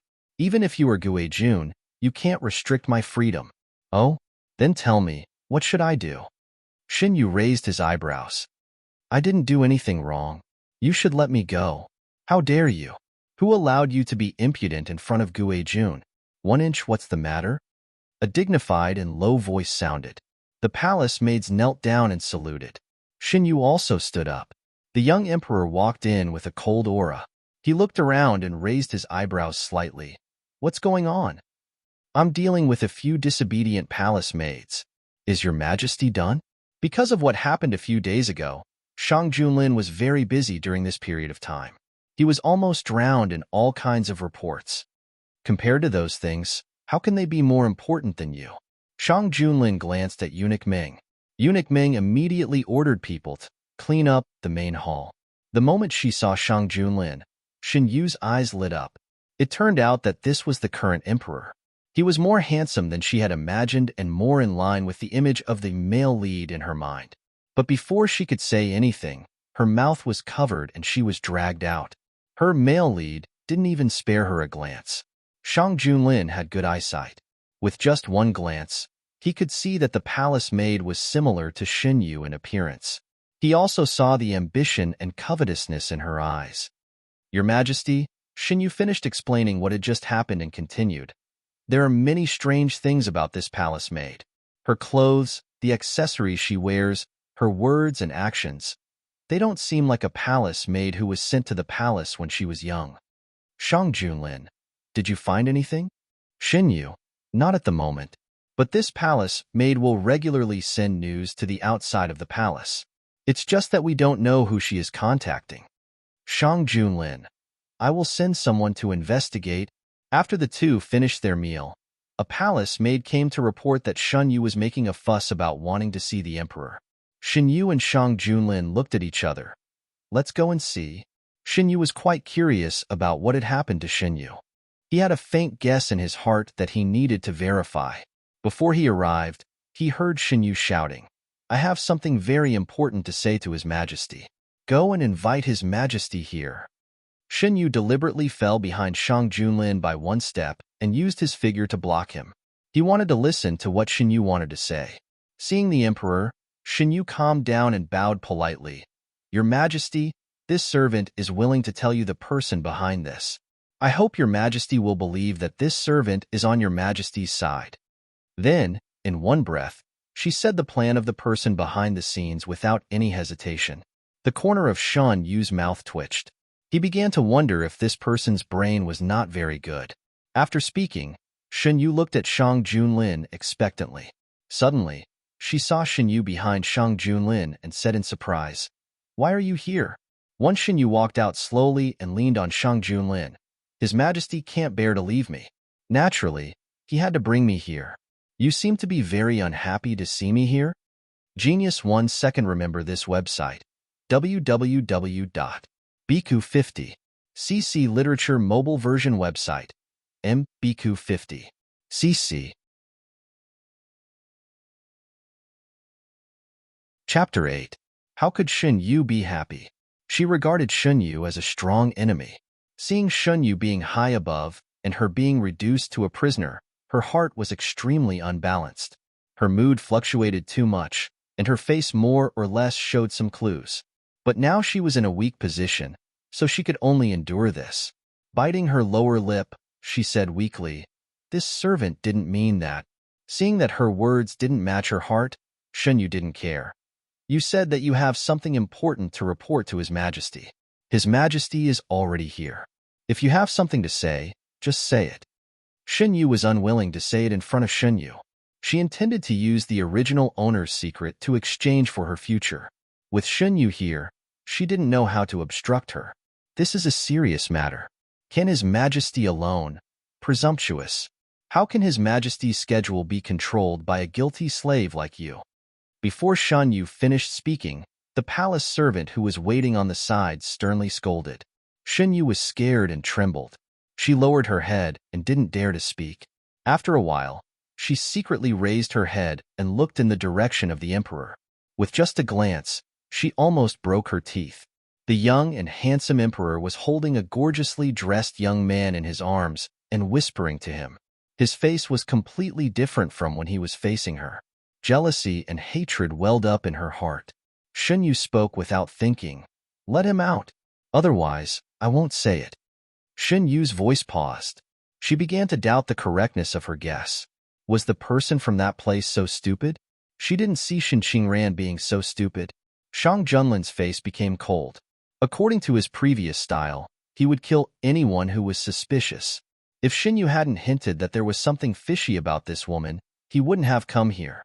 Holding Shen Yu's shoulder, Shang Junlin said lightly, "If you don't want to say it, kill her." Shen Yu looked at the back of the two people who left. She was dumbfounded. It wasn't that she didn't want to say it.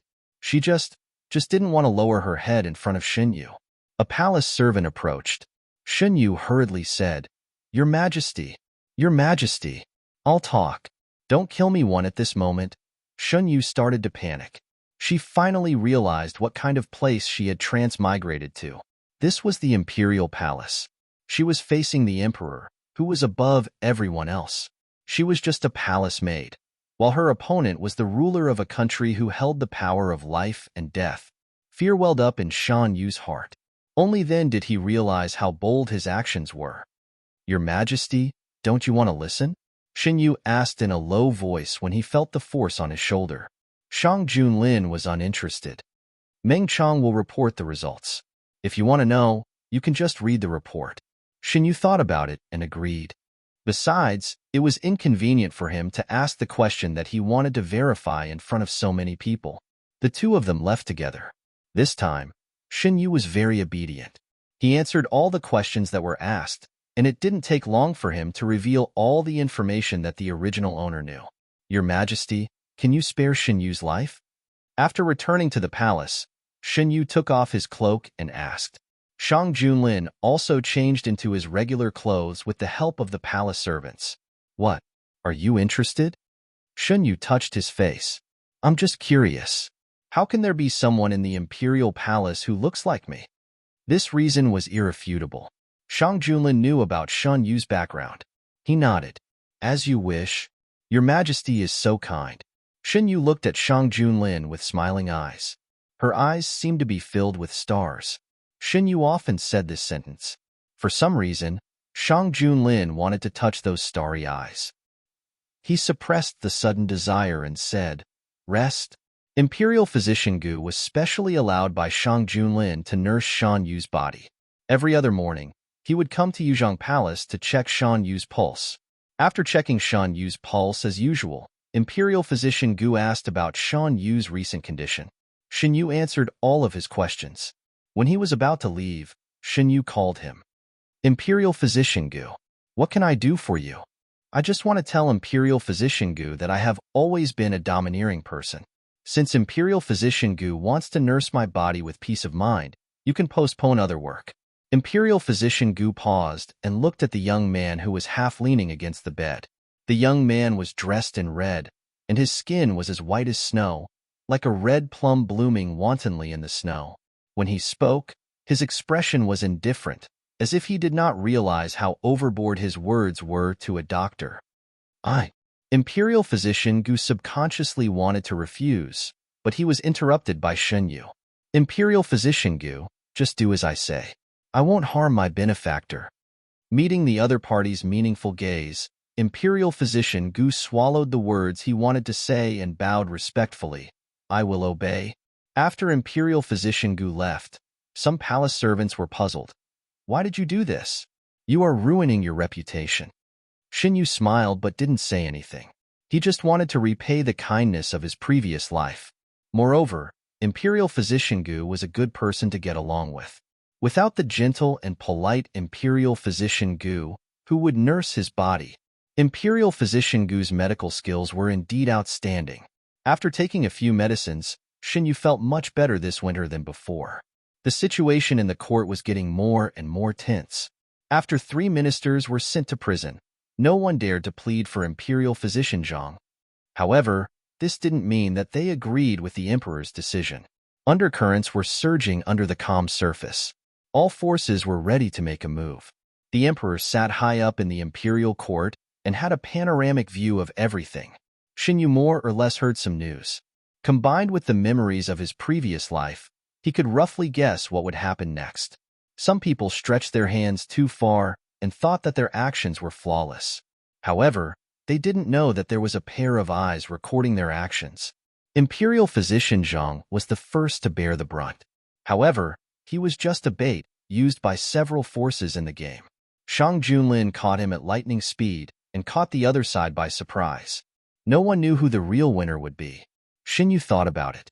In his previous life, the King of Yu seemed to have said that he gained a lot from this incident. Xin Yu didn't participate in it, so he didn't know the details. The incident broke out after the King of Yu secretly entered the capital. It must be related to the King of Yu. Xin Yu was a vengeful person. Since it was related to the King of Yu, he couldn't just stand by and watch. He didn't care about others, but the King of Yu would never get what he wanted in this life. The imperial palace was calm for the time being, but Xin Yu knew that it wouldn't be long before the storm of the previous court swept into the harem. Sure enough, when Xin Yu woke up early in the morning, he heard stifled cries. Xin Yu, what happened? Mu Shi helped Xin Yu tie up his hair. Last night, several palace servants were dealt with in the palace. Xin Yu, why didn't you tell me? Mu Shi, it was the emperor's order not to disturb your rest. Thinking of the scene last night, Mu Shi's fingers trembled slightly. It was one thing to hear that the emperor was ruthless and bloodthirsty, but it was another completely different feeling to see it with her own eyes. After experiencing last night, Mu Shi clearly understood what kind of person the current emperor was. He was completely different from the usual emperor by Shan Yu's side. The emperor last night was more in line with the rumors. Arrogant, ruthless, and ruthless. He didn't need to do it himself. He only needed to raise his head and signal. Whether it was cursing or begging for mercy, they all died in an instant. Noticing Mu Shi's strangeness, Xin Yu slightly narrowed his eyes. You also saw it? Mu Shi? Yes. Xin Yu adjusted to a comfortable position. Tell me what happened last night. During this time, Shang Junlin was relatively busy. He didn't stay in Yuzhong Palace every day like he did in the beginning. Last night, Shang Junlin wasn't there. So Xin Yu listened to the doctor's advice and went to bed early. Thinking of this, Shun Yu frowned. He slept so deeply last night that he didn't wake up even with such a big movement. Recalling the situation last night, she couldn't help but shudder. After you fell asleep last night, a pair of mysterious shadow guards took over Yuzhong Palace. All the palace servants were called away and taken to a remote palace. No matter what we asked, no one answered. Not long after we arrived, His Majesty arrived with a group of imperial guards. Later, there was bright red and a nauseating smell of blood. Mu Shi and the other palace servants of Yuzhong Palace stayed together and watched this silent execution in fear. As she continued to recall, Mu Shi's face became pale. She wasn't an inexperienced person, but who could remain calm after seeing such a scene? Mu Shi's state was getting worse and worse, so Xinyu had to interrupt her. It's okay. I forgot myself. Mu Shi reluctantly came back to her senses. After all, she was a woman with a strong temperament. It didn't take long for her to adjust herself. Did you make a lot of noise when you left last night? Xinyu was still a little concerned. Not really. Maybe His Majesty didn't want to disturb you, so he didn't make much noise during the whole process. Thinking of the group of people who came and went like ghosts, Mu Shi felt a chill in her heart. This made sense. Imperial physician Gu's new prescription would make people sleep more deeply. If Shang Junlin ordered not to disturb him, it was normal that he didn't notice. Young master, what do you think His Majesty meant? Did he specifically order not to wake the young master because he cared? Xinyu shook his head. He didn't know what the emperor was thinking. Go back and pacify the people of Yuzhong Palace. Pick some things from the storeroom and reward them. Xinyu ordered. Yes. You also have a good rest today. Mu Shi was about to say no when she heard Xinyu continue. Give the people of Yuzhong Palace a holiday? Yes. Xinyu usually didn't like the palace servants to serve him closely. Mu Shi adjusted the people to change shifts at different times and left the rest of the time for the people to rest. It didn't affect the normal operation of Yuzhong Palace. Thinking of the scene in the previous life where the Prince of Yu complacently said that his reputation was better than the tyrant's, Xinyu had the intention to make things difficult for the Prince of Yu in this regard. In the future, Shang Junlin's image as a tyrant became more and more deeply rooted in the people's hearts.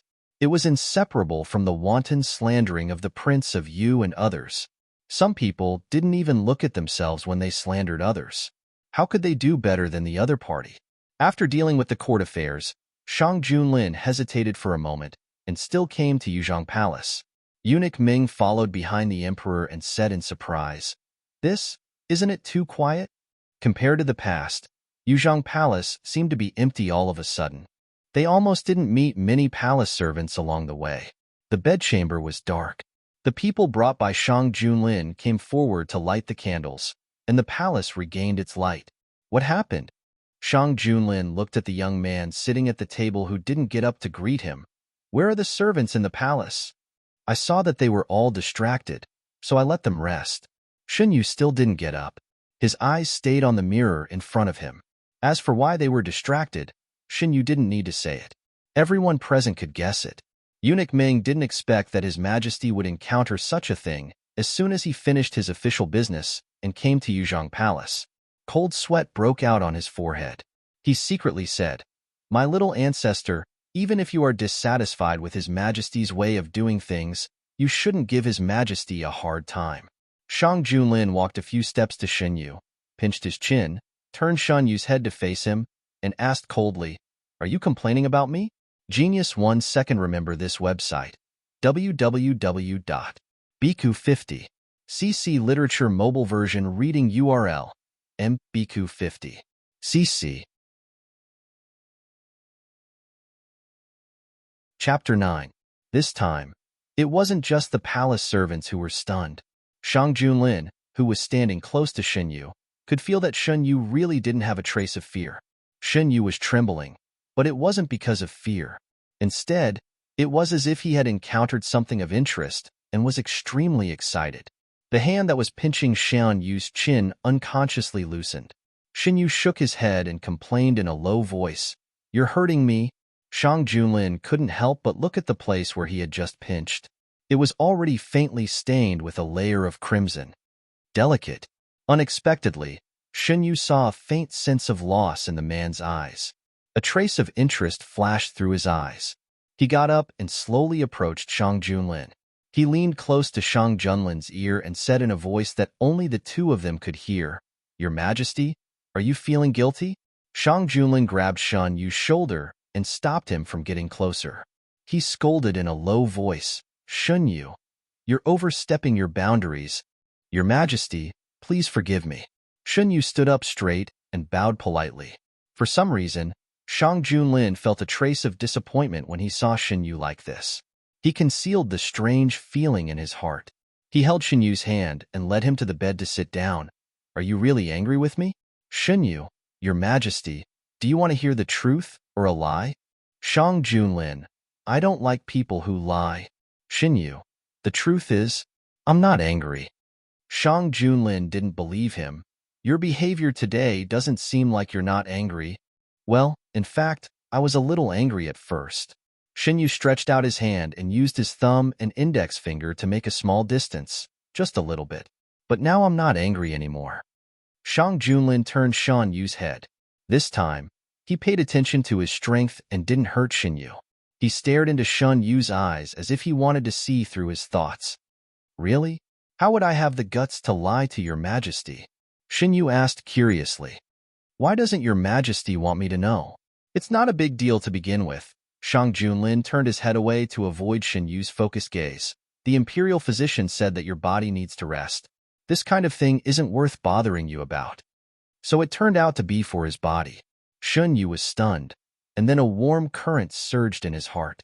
Shen Yu grew up with difficulty with a sick body, so he received very little care since he was a child. Whether it was in his previous life or this life, there were very few people who truly cared about him purely because of his poor health. Shang Junlin seemed to have noticed his loss of self-control, so he added, "I was also afraid that you would have nightmares at night and disturb my sleep." "Don't worry, Your Majesty. With Your Majesty by my side, nothing can scare me." Shen Yu didn't expose him. He smiled and leaned in front of the man, leaning his head on the man's shoulder. "I finally found out that you are a fearless person." Feeling the weight on his shoulder that didn't belong to him, Shang Junlin smiled slightly. "No, I'm afraid that Your Majesty will ignore me," Shen Yu muttered. Without waiting for Shang Junlin to say anything, Shen Yu continued, "I know that Your Majesty is doing this for my own good. I won't blame Your Majesty for this. Besides, how can some strangers be more important than Your Majesty?" Shang Junlin's grudge completely disappeared.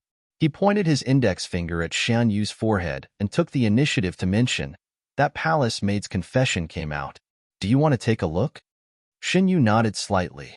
Because he was leaning on Shang Junlin's shoulder, every time he nodded, Shang Junlin could feel that his shoulder was gently rubbed against. "Meng Chong, bring the confession?" "Yes." Eunuch Meng was amazed. He admired Shen Yu's approach from the bottom of his heart. He had never seen anyone who could calm His Majesty's anger in such a short time. Not only did this person do it, but he also coaxed His Majesty into a good mood. Although His Majesty didn't have much expression on his face, it wasn't difficult for Eunuch Meng, who was familiar with him, to see that His Majesty was in a good mood now. The confession was quickly presented. Shen Yu leaned on Shang Junlin's shoulder and read it together with him. Perhaps because she was scared, Shen Yu clearly told His Majesty all the information that the original owner knew. While reading, Shen Yu couldn't help but frown. After all, Shen Yu was a peripheral figure. She didn't know much inside information. But from the information she gave, it could be vaguely seen how ambitious the person behind the scenes was. Although Shen Yu already knew that there were spies planted in the palace, he didn't expect this net to be buried so deeply. Shen Yu entered the palace 10 years ago. That was to say, 10 years ago, or even longer ago, these spies had already started planning. What Shen Yu brought out was just the tip of the iceberg. Those who were hiding under the ice and deeper still hadn't revealed their tracks. There were many people like Shen Yu in the palace. Usually, they wouldn't do anything. The person behind the scenes was very cautious. They would only make a move at the most critical moment. After Shang Junlin ascended the throne, he spent more time on the battlefield than in the palace. It was only in the past 2 years that he didn't go to the battlefield frequently because the country was recaptured. After reading the confession, Yu understood why Shang Junlin wanted the palace servants to watch the massacre. On one hand, it was to kill the chicken to warn the monkey. On the other hand, it was to deliberately show the person behind the scenes. He used the bloodiest way to warn the enemy. Don't play any dirty tricks in front of him. The names on the list might not be complete, but it didn't matter. After last night, who would dare to make the same mistake again? Moreover, Shang Junlin wasn't in the palace in the past. From now on, he would be here all the time. His control over the palace would be greatly increased. That palace maid only gave a small part of the information, but it's enough. Based on these clues, my men can find out everything I want. Yu was immersed in his own thoughts. Suddenly, he heard Shang Junlin's voice. After a while, he realized that Shang Junlin was explaining to him. He hesitated and said, "This confession, it's just a cover-up. A part of it was found out by the hidden dragon guards." Yu understood. This was done to confuse the public. By pushing out Yu, the person behind the scenes wouldn't know how much the emperor knew about their actions. I didn't know that Imperial Censor Zhang had such a long reach. What a coincidence. According to Yu, a part of the information pointed to Imperial Censor Zhang. This Imperial Censor, who appeared to be honest and upright, had done a lot of good deeds behind the scenes. The hidden dragon guards found a lot of evidence based on these clues. Shang Junlin didn't hide anything from Yu and said, "I thought that he was just greedy. I didn't expect." Imperial Censor Zhang was born in an aristocratic family. He was one of the few officials who did a good job when the previous emperor was on the throne. His reputation had always been good. After Shang Junlin ascended the throne, he dismissed many officials who didn't do a good job. It was rare for Imperial Censor Zhang to stay. Who would have thought that everything was fake? Your Majesty, do you want to publicize the evidence of Imperial Censor Zhang's crimes? You want me to publicize it? Shang Junlin stared at Yu. I just feel that he has done so many wrong things. He should be scolded by the people. It was too easy for someone like Imperial Censor Zhang to have a good reputation even after his death. Yu said, if a person does something wrong, he should be responsible for his actions. Isn't that right, Your Majesty? Shang Junlin said, Your Majesty, everything you say makes sense. Yu said, then, Your Majesty, you scared my servant girl. Shouldn't you do something? Shang Junlin didn't expect the topic to suddenly change to this matter. He looked at Yu with a faint smile. Did you plan to ask for a reward for the servant girl you brought into the palace from the beginning? If possible, I hope that Your Majesty can do something to the other palace servants. Sure. Shang Junlin was in a good mood and was happy to fulfill Yu's small request. Ming Chong, do as Your Majesty says. Oh, this servant thanks Your Majesty for your concern. Eunuch Ming smiled and accepted the order. The reward diluted the fear of the palace servants. The king of Yu waited for a few days, but there was no good news from the palace. He was so angry that he smashed his cup. This is the foolproof plan, you said? Who said that he wouldn't care about the life and death of the palace servants? 1 inch this. The confidant couldn't say. He also wanted to know why the emperor suddenly changed his mind. The palace servants who received the reward respected the emperor more than they feared him. Their original plan was ruined. Useless things. The king of Yu sighed. Think about it carefully. What strange things have happened to him recently? The king of Yu had some understanding of Shang Junlin. He knew that his imperial brother disdained to explain many things. He didn't care about other people's opinions. This time, comforting the palace servants didn't seem like something he would do. If I have to say, does the newly conferred Shinguejun count? The king of Yu suddenly grasped the table and his face darkened.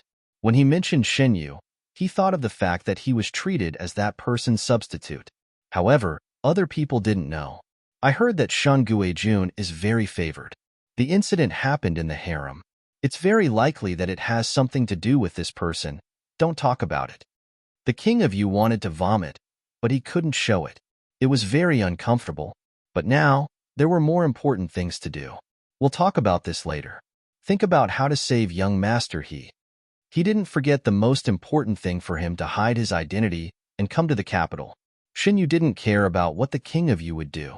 He tidied himself up and planned to find out more about Yu. Yu was locked up in a special secret prison. Normally, Xinyu couldn't go there. He pestered Shang Junlin for a few days, and finally got Shang Junlin to take him there. You said that you can get something different. Don't forget. Outside the secret prison, Shang Junlin reminded him. Xinyu replied, I know. As long as your majesty can give me some time alone with her, and make sure that no one is spying on us during that period of time. Shang Junlin said, I'm really curious. What's the big secret that you mentioned? Why was Xinyu so sure that he could get something that even the hidden dragon guards couldn't get? Xinyu followed a hidden dragon guard into the secret prison. As the name suggested, the secret prison was dark and cold. The moment he stepped in, he felt like he was in hell. Xinyu tightened the cloak on his body and saw someone in a single cell. The prison guard opened the cell door and led the people out. Xinyu, the person who was cowering by the wall, heard the movement and looked up. She saw that the person who came was Xinyu, whom she didn't want to see the most. She was about to say something when he lowered his voice and said a few words. Xinyu. The next moment, Xinyu widened her eyes in shock. How could it be? How did Xinyu know about it? What exactly did he, Genius 1 second remember home address, www.bq50cc Literature Network mobile version reading website, mbq50cc. Chapter 10. The word Xinyu said was mobile phone. He had accidentally heard it from Shan Xingran in his previous life. It was said that it was a necessary communication device for everyone in that era. Xinyu had intended to test Xinyu first, but he didn't expect her to give herself away so easily. This saved him a lot of effort. You also transmigrated from the modern era? Xinyu asked in surprise. Modern era, transmigration, it matched with Shan Xingran's origin. Xinyu was happy. He was worried that he couldn't find a way to understand Shan Xingran's origin, and now Xinyu had delivered herself to his doorstep. It really didn't take any effort at all. Xinyu had to calm her down before he could ask her what he wanted to know. Xinyu didn't hesitate to tell him about her original body, so she probably didn't care about her original body. She wasn't stupid, but she still hadn't told him her true origin. When did you? Xinyu was stunned when she found out that there were other transmigrators in this world besides her. Sure. Xinyu put his finger to his lips and interrupted Xinyu. Xinyu hurriedly covered her mouth. Seeing that there was no one around, she felt relieved. She staggered to Xinyu's side and said anxiously, since we both came from that world, we should stand on the same side. Quickly get me out of here. I don't want to stay in this damned place for a second longer. This place is more terrible than the Imperial Prison. Imperial Prison. It was a new word. Xinyu narrowed his eyes. According to Xinyu's behavior, he could roughly guess what kind of place it was. Xinyu didn't have much time left, so he calmly asked, How did you get here? I don't know either. I was taking an afternoon nap in the workshop. When I opened my eyes, I became like this. Xinyu only wanted to leave this place as soon as possible. He didn't have time to think about the deep meaning of Xinyu's words. Xinyu asked a few more questions, and Xinyu answered all of them. Not long after, Xinyu roughly understood what kind of era Xinyu had lived in. He was now certain of a few things. First, transmigration was not controlled by humans, and the reason for it was currently unknown. Second, Xinyu, Shan Xingran, and other transmigrators should have lived in an era thousands of years in the future. Everyone there was equal, there was no royal family, and the technology was far more advanced than Dahuan. Xinyu didn't know what to say. He was afraid that the other party would be suspicious, so Xinyu didn't dare to ask too much. Xinyu was very interested in modern technology. Unfortunately, what Xinyu knew was very shallow, so he could only give up. The sound of footsteps came from behind. Xinyu understood that it was reminding him that time was up. Finished talking? A low voice came from behind. Xinyu turned around. Sure enough, Shang Junlin, dressed in black, was walking out from the darkness. Hearing Shang Junlin's voice, Xinyu unconsciously trembled. Because the original owner was a palace maid, she was also brought to watch the massacre. How could a person who grew up in a peaceful era, who had never even killed a chicken, adapt to such a bloody scene? For the first time, Xinyu deeply understood how cruel the ancient era she lived in was. For some ancient people, killing people was as common as eating and drinking. Since that night, The last bit of fantasy she had about the Emperor was obliterated. Now that she saw the Emperor, she only wanted to find a crack to hide herself. Fortunately, Shang Junlin didn't pay much attention to her. Seeing Shan Yu's relaxed attitude beside Shang Junlin, Shan Yu's admiration for this fellow countryman rose several levels. It's cold in the prison. It's time to go back. Shun Yu's hand felt warm. When he saw the man's slightly concerned eyes, he was startled. He didn't notice that his hand had become so cold in such a short time. His hand was held by the man, and a steady stream of warmth spread from his fingers to his heart. Shin Yu smiled. Okay, Your Majesty, let's go back. Did you find out anything? Shun Yu shook his head. Actually, I didn't have much hope. After my mother passed away, not to mention the residents of Northern Marquis, even the capital seemed to have been erased overnight. It's as if my mother had never appeared in Dahuan. When Xinyu told Shang Junlin that he wanted to talk to Xinyu alone, he used the excuse of looking for clues about his mother. Xinyu's mother's case was indeed strange. Shang Junlin also asked the hidden dragon guards to investigate, but strangely, they couldn't find any useful clues. Now that there was a woman who looked similar to Xinyu, and she was deliberately placed in the palace, it was normal for Xinyu to be concerned. Don't worry, Shang Junlin was silent for a while and didn't ask about the details of the conversation between Xinyu and Xinyu. Is Your Majesty comforting me? Xinyu laughed. I expected this result, so I'm not too disappointed. Now that I have Your Majesty by my side, I'm no longer the child who wanted his mother's company. The two of them walked in the dark and cold prison hand in hand, and a steady stream of enthusiasm came from beside them. Xinyu tilted his head and looked at Shang Junlin's handsome side profile and sharp eyes. This kind of man, standing at the peak of power, would give in for me and would show gentleness in small details. It's so easy to move my heart. Your Majesty. Xinyu suddenly stopped, and Shang Junlin looked at him in confusion. Xinyu was about to say something, but his gaze froze. He saw two sneaky figures passing by not far away from them, and then he looked at them again. There were only a few palace servants far behind them. Young Master He. Xinyu's mind exploded, and he didn't have time to think. He pulled Shang Junlin and ran in the direction of the sneaky figures. Your Majesty, is there someone following us secretly? Xinyu was exhausted, and he was panting. Are you referring to the hidden dragon guards? The situation was urgent, and Xinyu couldn't watch young Master He being taken away by the King of Yu's men. I saw a few suspicious figures, and I suspect that someone is going to break out of the prison. Shang Junlin didn't say much, and he directly ordered the hidden dragon guards. Xinyu pulled his sleeve. Your Majesty, Xinyu, I'll arrange for someone to go over. As they had to take care of Xinyu's body, they were slower than the hidden dragon guards. When they arrived, the criminals were already subdued. Xinyu was half-blocked by Shang Junlin, and he looked at the man who took the sword from his subordinate. He lifted the chin of one of the criminals and asked, Tell me, who ordered you to come here? You are a tyrant who kills innocent people. Even if you kill me, I won't tell you. Oh, is that so? Shang Junlin kept his sword, and blood dripped from the sharp blade. The person who was talking just now had already fallen to the ground, and he died with his eyes wide open.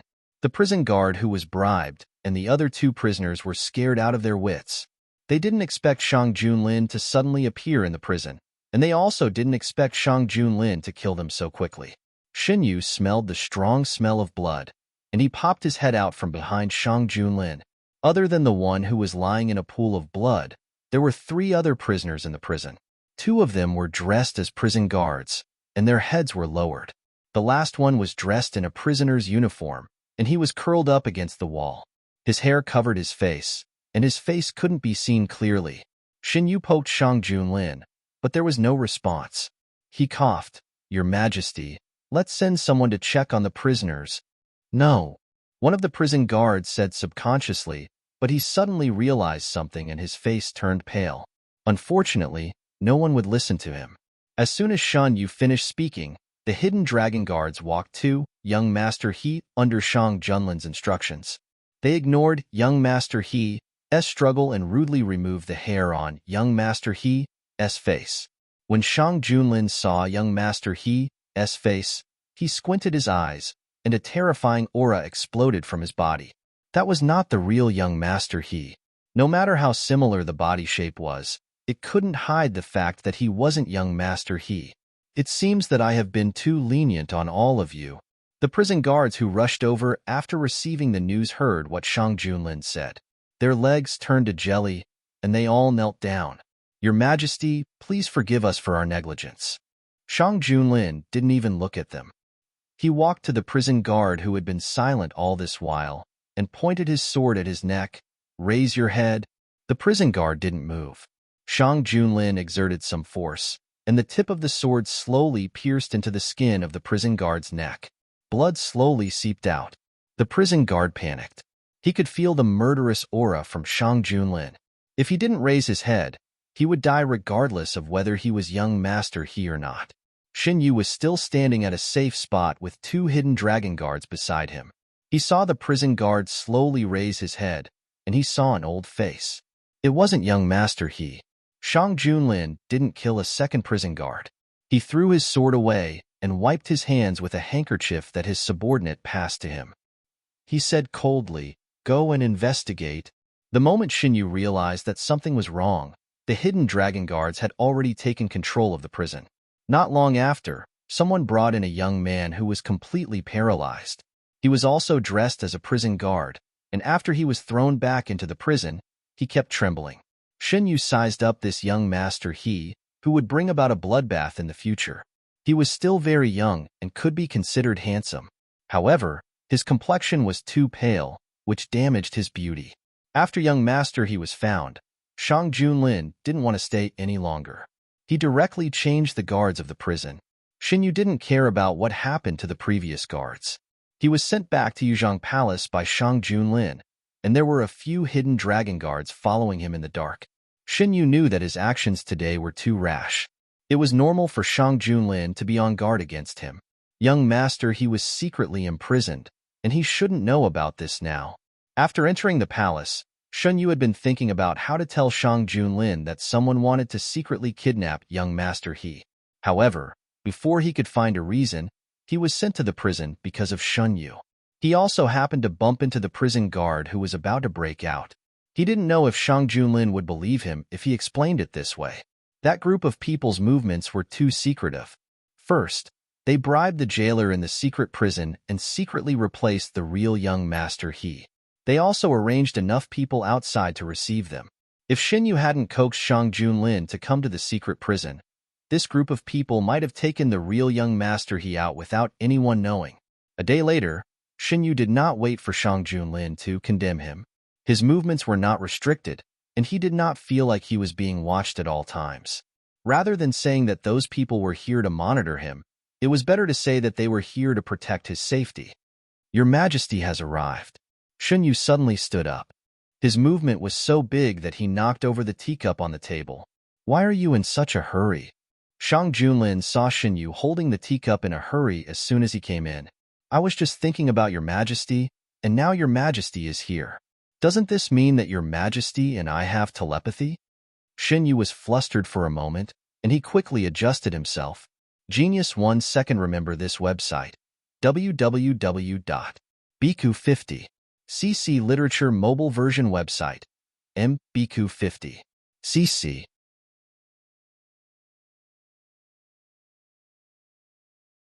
Chapter 11. Xin Yu pretended to be ignorant. Your Majesty, what are you talking about? What do I have to say to your Majesty? Your Majesty, do you want to hear me say that I like? Xin Yu. Shang Junlin interrupted him faintly. You know what I'm talking about? If I say that it's really just a coincidence, will your Majesty believe me? Xin Yu lowered his eyebrows, and his voice was full of uncertainty. What do you think? Shang Junlin asked him back. I don't think so, Xin Yu answered in his heart. If it was him, he definitely wouldn't believe it. How could there be so many coincidences in the world? If there were too many coincidences, most of them were man-made. Your Majesty, Xin Yu took a deep breath. Today, I really just want to see Xin Yu to solve my doubts. Whether you believe it or not, the other thing is really just a coincidence. Xin Yu didn't expect that the day he chose would coincide with the kidnapping of young Master He. He didn't know whether God was helping him or harming him. Let's not talk about this for now. Let me ask you, why did you insist that the suspicious people were trying to break into the prison? How did you find out about He Jinyuan? Shang Junlin approached Shen Yu and felt a strong sense of oppression. His eyes were fixed on Shen Yu's face, not letting go of any changes in his expression. Shen Yu's expression didn't change, but he was a little flustered in his heart. He Jinyuan was the name of young Master He. He could find a reasonable excuse for any of the things that happened that day, except for this. Shang Junlin reached out and touched Shen Yu's cheek. His hand was as warm as usual, but it gave Shen Yu a sense of coolness for no reason. Shen Yu, don't lie to me. Your Majesty. Shen Yu reached out and covered the man's hand. Your Majesty, you have to believe that I will always be on your side. Of course, I know that. Otherwise, you wouldn't be in Yuzhong Palace right now, but in the dark prison. Shang Junlin's eyes were dark, and his fingertips were caressing Shen Yu's face. He was very confident in the hidden dragon guards that he had groomed. Other than the few people that he had purposely revealed, no one else would know that He Jinyuan was in the secret prison. Shen Yu shouldn't know either, unless he was involved with those people. Shen Yu had interacted with Prince Yu before entering the palace. Was there any other connection between them that he didn't know? Seeing that Shang Junlin's eyes were getting darker and darker, Shen Yu quickly searched through his memories. He had to dispel Shang Junlin's suspicions. Shang Junlin was here to live a carefree life. There was no reason for him to torment himself after being reborn.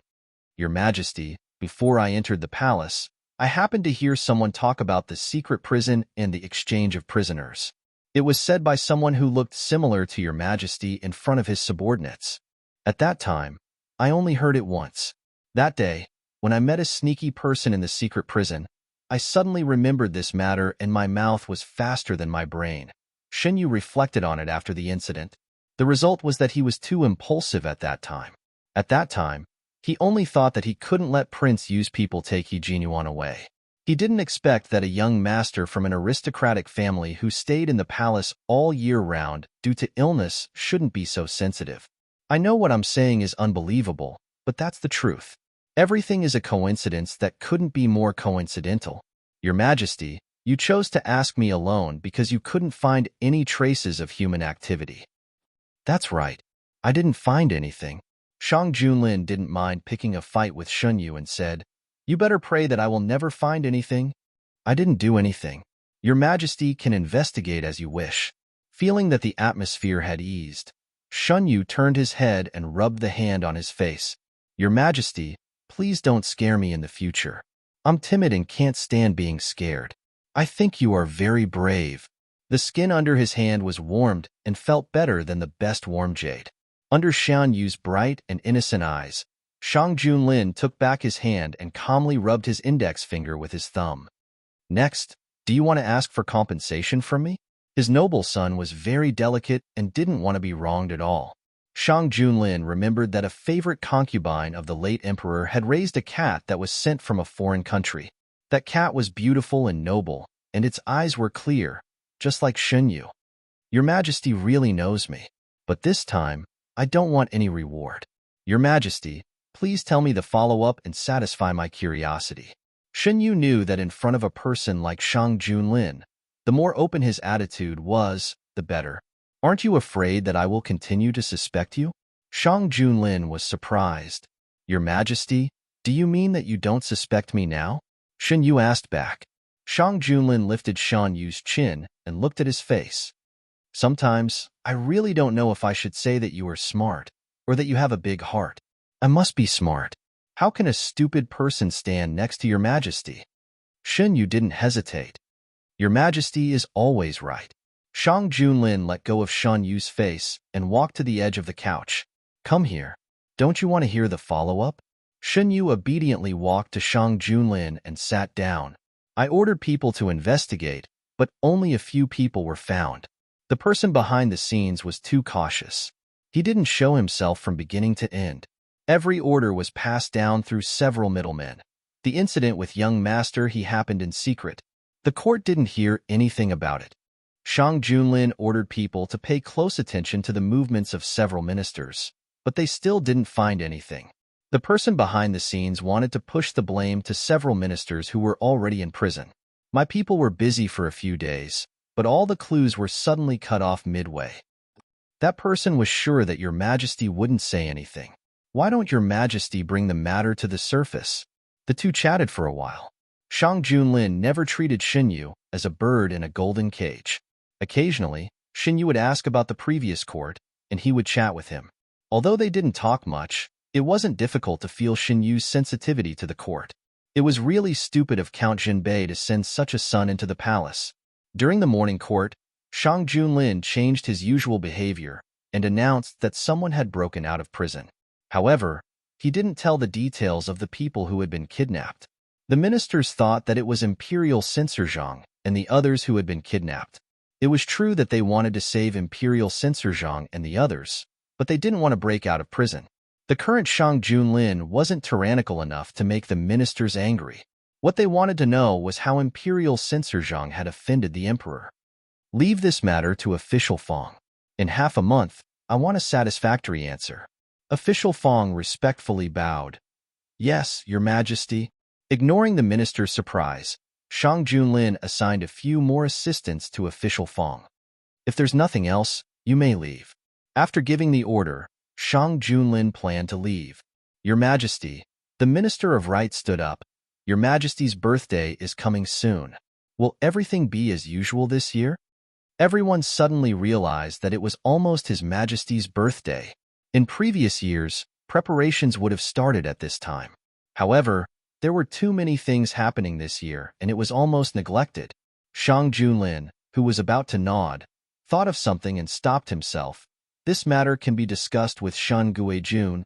All the ministers suddenly realized that their majesty was no longer alone. Xinyu also heard the palace servants mention this matter. Your Majesty's birthday?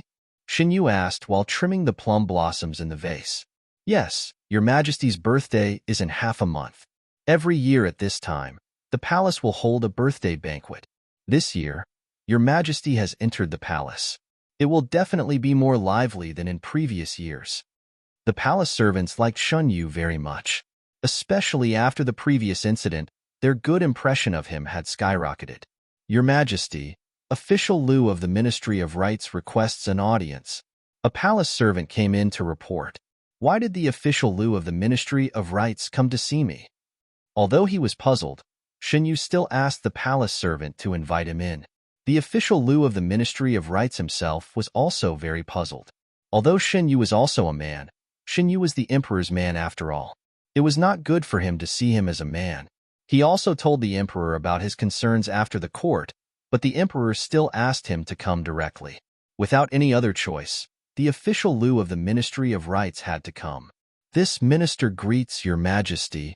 Official Lu, you don't have to be so polite. Come, take a seat. It was not the first time that Xinyu saw the Official Lu of the Ministry of Rights. The last time they met was when he entered the palace. Official Lu directly explained his intentions. Xinyu listened to their regulations and felt that there were no big problems. He picked out some small details and changed them. After the process was set, Official Lu left. Xinyu sat in the same place and was somewhat puzzled. This year should not be the day when the vassal kings returned to the capital. Why was there a vassal kings returning to the capital? Xinyu decided to wait for Shang Junlin to come and ask him. In an inconspicuous mansion in the capital, when the King of Yu heard the news that the emperor was going to investigate, he only felt that his vision turned black. He did not understand why everything was different from what he imagined when he came to the capital. The emperor's style of doing things changed greatly. Everything he wanted to do failed. Every result made him want to vomit blood. He took a deep breath and asked, "Where are the people we sent out? Is there still no news at all?" In order to save the young master the King of Yu spent a lot of money to borrow a group of people. But now they were not brought out, and these people were all gone. The subordinate lowered his head and said with difficulty, "Yes. I shouldn't have counted on you, a group of wastes." The King of Yu paced a few steps. How is the aftermath? Will they investigate this? Your Highness, don't worry. They will definitely not find out. He was sure about this. Strictly speaking, the prison break did not go through their hands. Whether it was the order or the people used, It had nothing to do with the king of you. You can leave. All plans will be suspended for this period of time. The king of you waved his hand weakly. He really did not get any benefits from coming to the capital this time. No, it was not that he did not gain anything. Thinking of the concubine's son, who always had strange ideas in the Count of Jinbei's residence, the king of Yu narrowed his eyes. The news that the king of Yu and Shan Qingran hooked up again was passed to Shen Yu through Mu Shi's mouth. In the past, this servant thought that he was really loyal to the young master. I was really blind. Mu Shi curled her lips. Fortunately, the young master is clear-minded and was not deceived by that person. Your young master is smart. He is the one who deceives others. How can others deceive him? Shang Junlin's low voice came from outside the door. Genius 1 second. Remember this website. www.bq50. CC Literature Mobile Version Reading URL. mbq50. CC.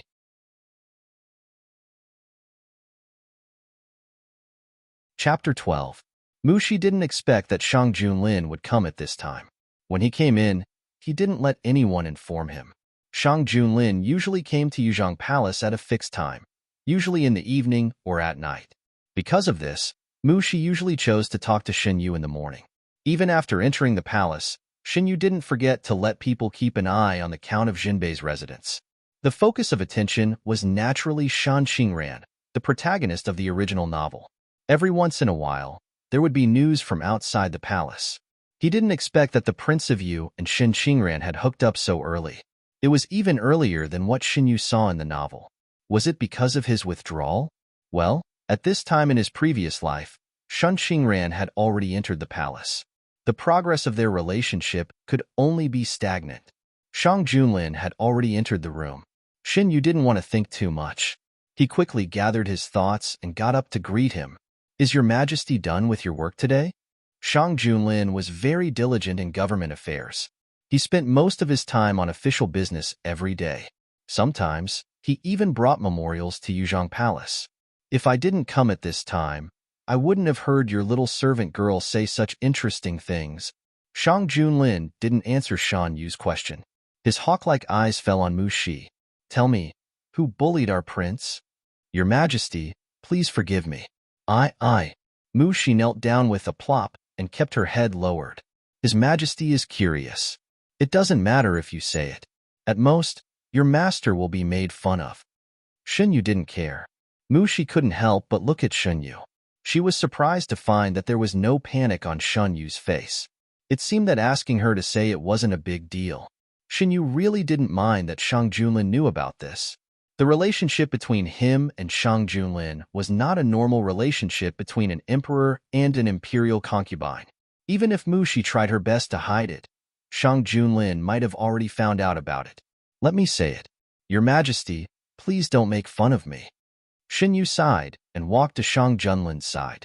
Pulling on his sleeve, he said with an aggrieved expression, It's just that before entering the palace, someone who said that she liked me and couldn't live without me turned around and got together with her Shu Di at home. It can be seen that the love that men talk about is just talk. You can't believe everything.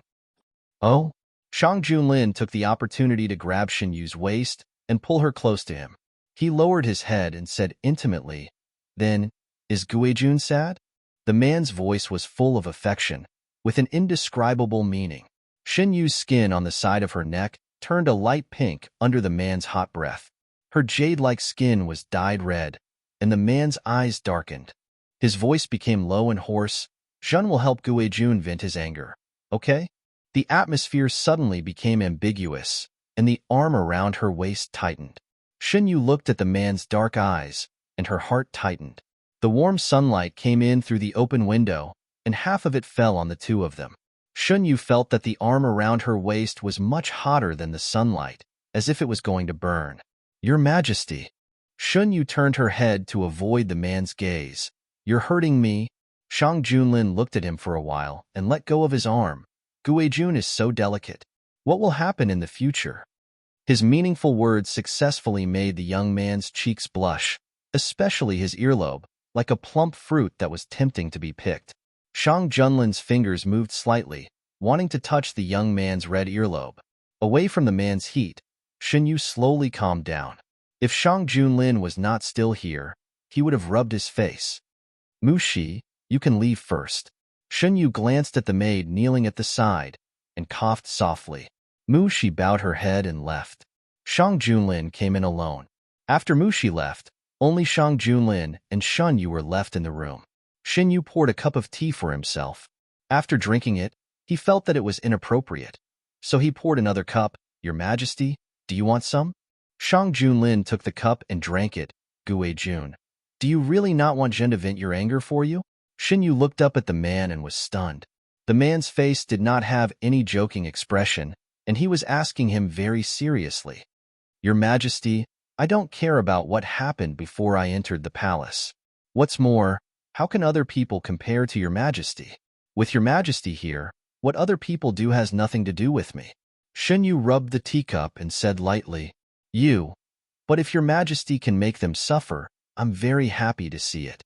Shang Junlin only said one word before he was interrupted by Shen Yu. As for the two main characters in the book that he saw after his death, Shen Yu was happy to find trouble for them.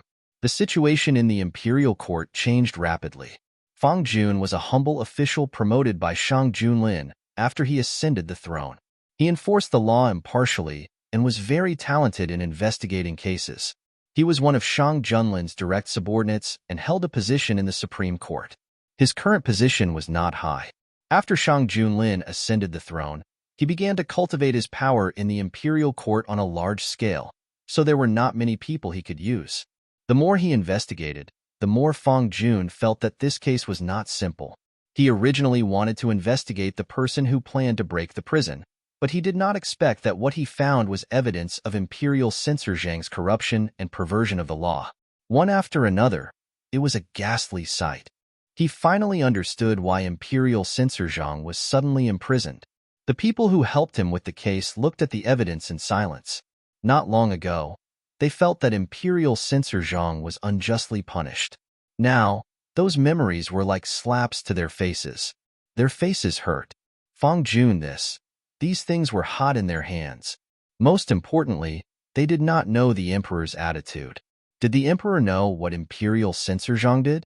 If he knew, how much did he know? Why didn't he announce it when Imperial Censor Zhang was imprisoned? I'll go to the palace first. You all must not act rashly and do not leak the news, otherwise, this official knows. Fang Jun, don't worry. They looked at each other and understood that they could no longer stay out of this matter. Imperial Censor Zhang took the evidence into the palace and talked with Shang Junlin for an entire afternoon in the imperial study. No one knew what they talked about, but the next day, Fang Jun's words set off a huge wave in the imperial court. How could it be? The officials looked at each other in dismay. There were also a few who obviously knew the inside story, averting their eyes and not daring to look at the man on the throne. Did the Emperor know? How much did he know? Were their secrets also exposed? Countless questions hovered in their minds. In their panic, they could not help but pray that the Emperor did not know about their secret. After the commotion, an official stood up and asked, Fang Jun, may I ask if you can verify the authenticity of the evidence? I have verified all the evidence and witnesses. The evidence is conclusive, and there is no possibility of framing.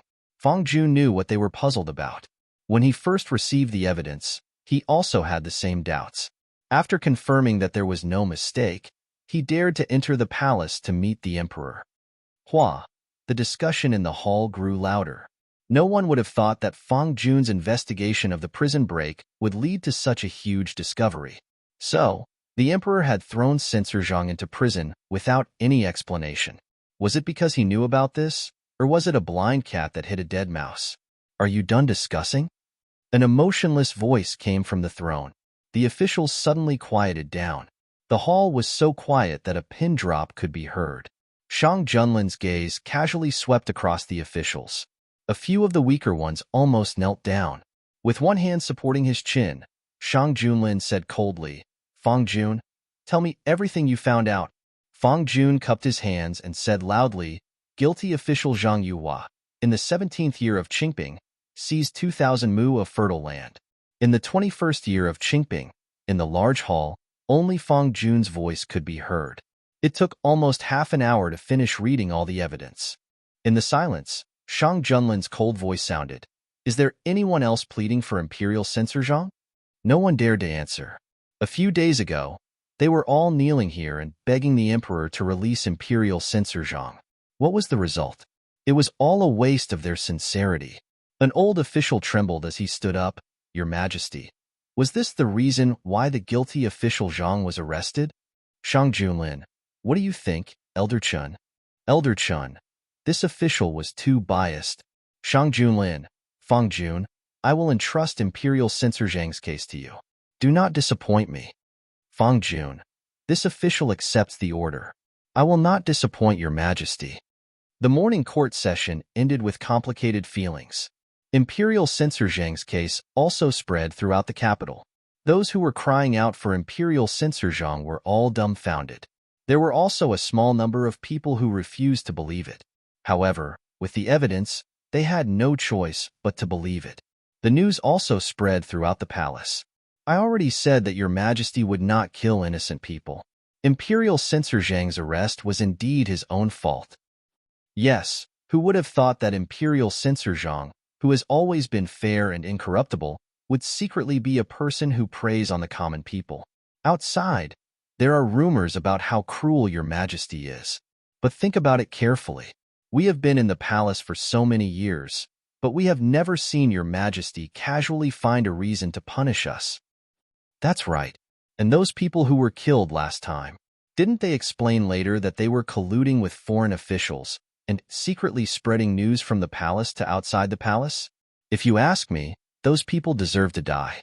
Hearing the discussion in front of him, Xinyu stopped in his tracks, and the people walking beside him also stopped. However, they had caused a commotion. The few palace servants who were talking stopped talking and walked over. Xinyu pulled Shang Junlin to the side to hide. Unfortunately, it was too late. The palace servants who came to investigate bumped into them. Your Majesty. With a plop sound, the palace servant knelt down. Thinking of what he had just said, the palace servant's face turned pale. When the others heard the noise, they knelt down to pay their respects. Their bodies were slightly trembling, and their faces were very ugly. Shang Junlin's face was cold and did not speak. Xinyu pulled his sleeve. Seeing that Shang Junlin did not show any signs of speaking, he had no choice but to send these palace servants away. After everyone left, Shang Junlin coldly asked, Am I so shameful? When I met a few palace servants, they wanted to pull me away to hide. Your Majesty, what are you thinking? I just don't want to scare them. Look at them. They are so scared that they are trembling when they walk. Xinyu did not understand how he made Shang Junlin unhappy, so he subconsciously smoothed his hair. Realizing his gaffe, Shang Junlin frowned. Your Majesty. Xinyu suddenly approached and interrupted Shang Junlin's words. Does your Majesty have anything to say? Shang Junlin's line of sight was suddenly occupied by a magnified and stunning face. He was startled. What? Just now, after hearing what those little palace maids said, do you have any thoughts? Shen Yu's eyes were full of interest. Does your Majesty not want to explain what those palace maids said to the public? Genius 1 second. Remember this website. www.bq50. CC Literature Mobile Version Reading Website. MBQ50. CC. You're tuning in to the Romance Rendezvous YouTube channel. We're so grateful for your support, and don't forget to subscribe to join us on this incredible journey through captivating stories. Your generosity through donations truly makes a world of difference, as it's the primary source of revenue that allows me to expand and enhance this channel for you.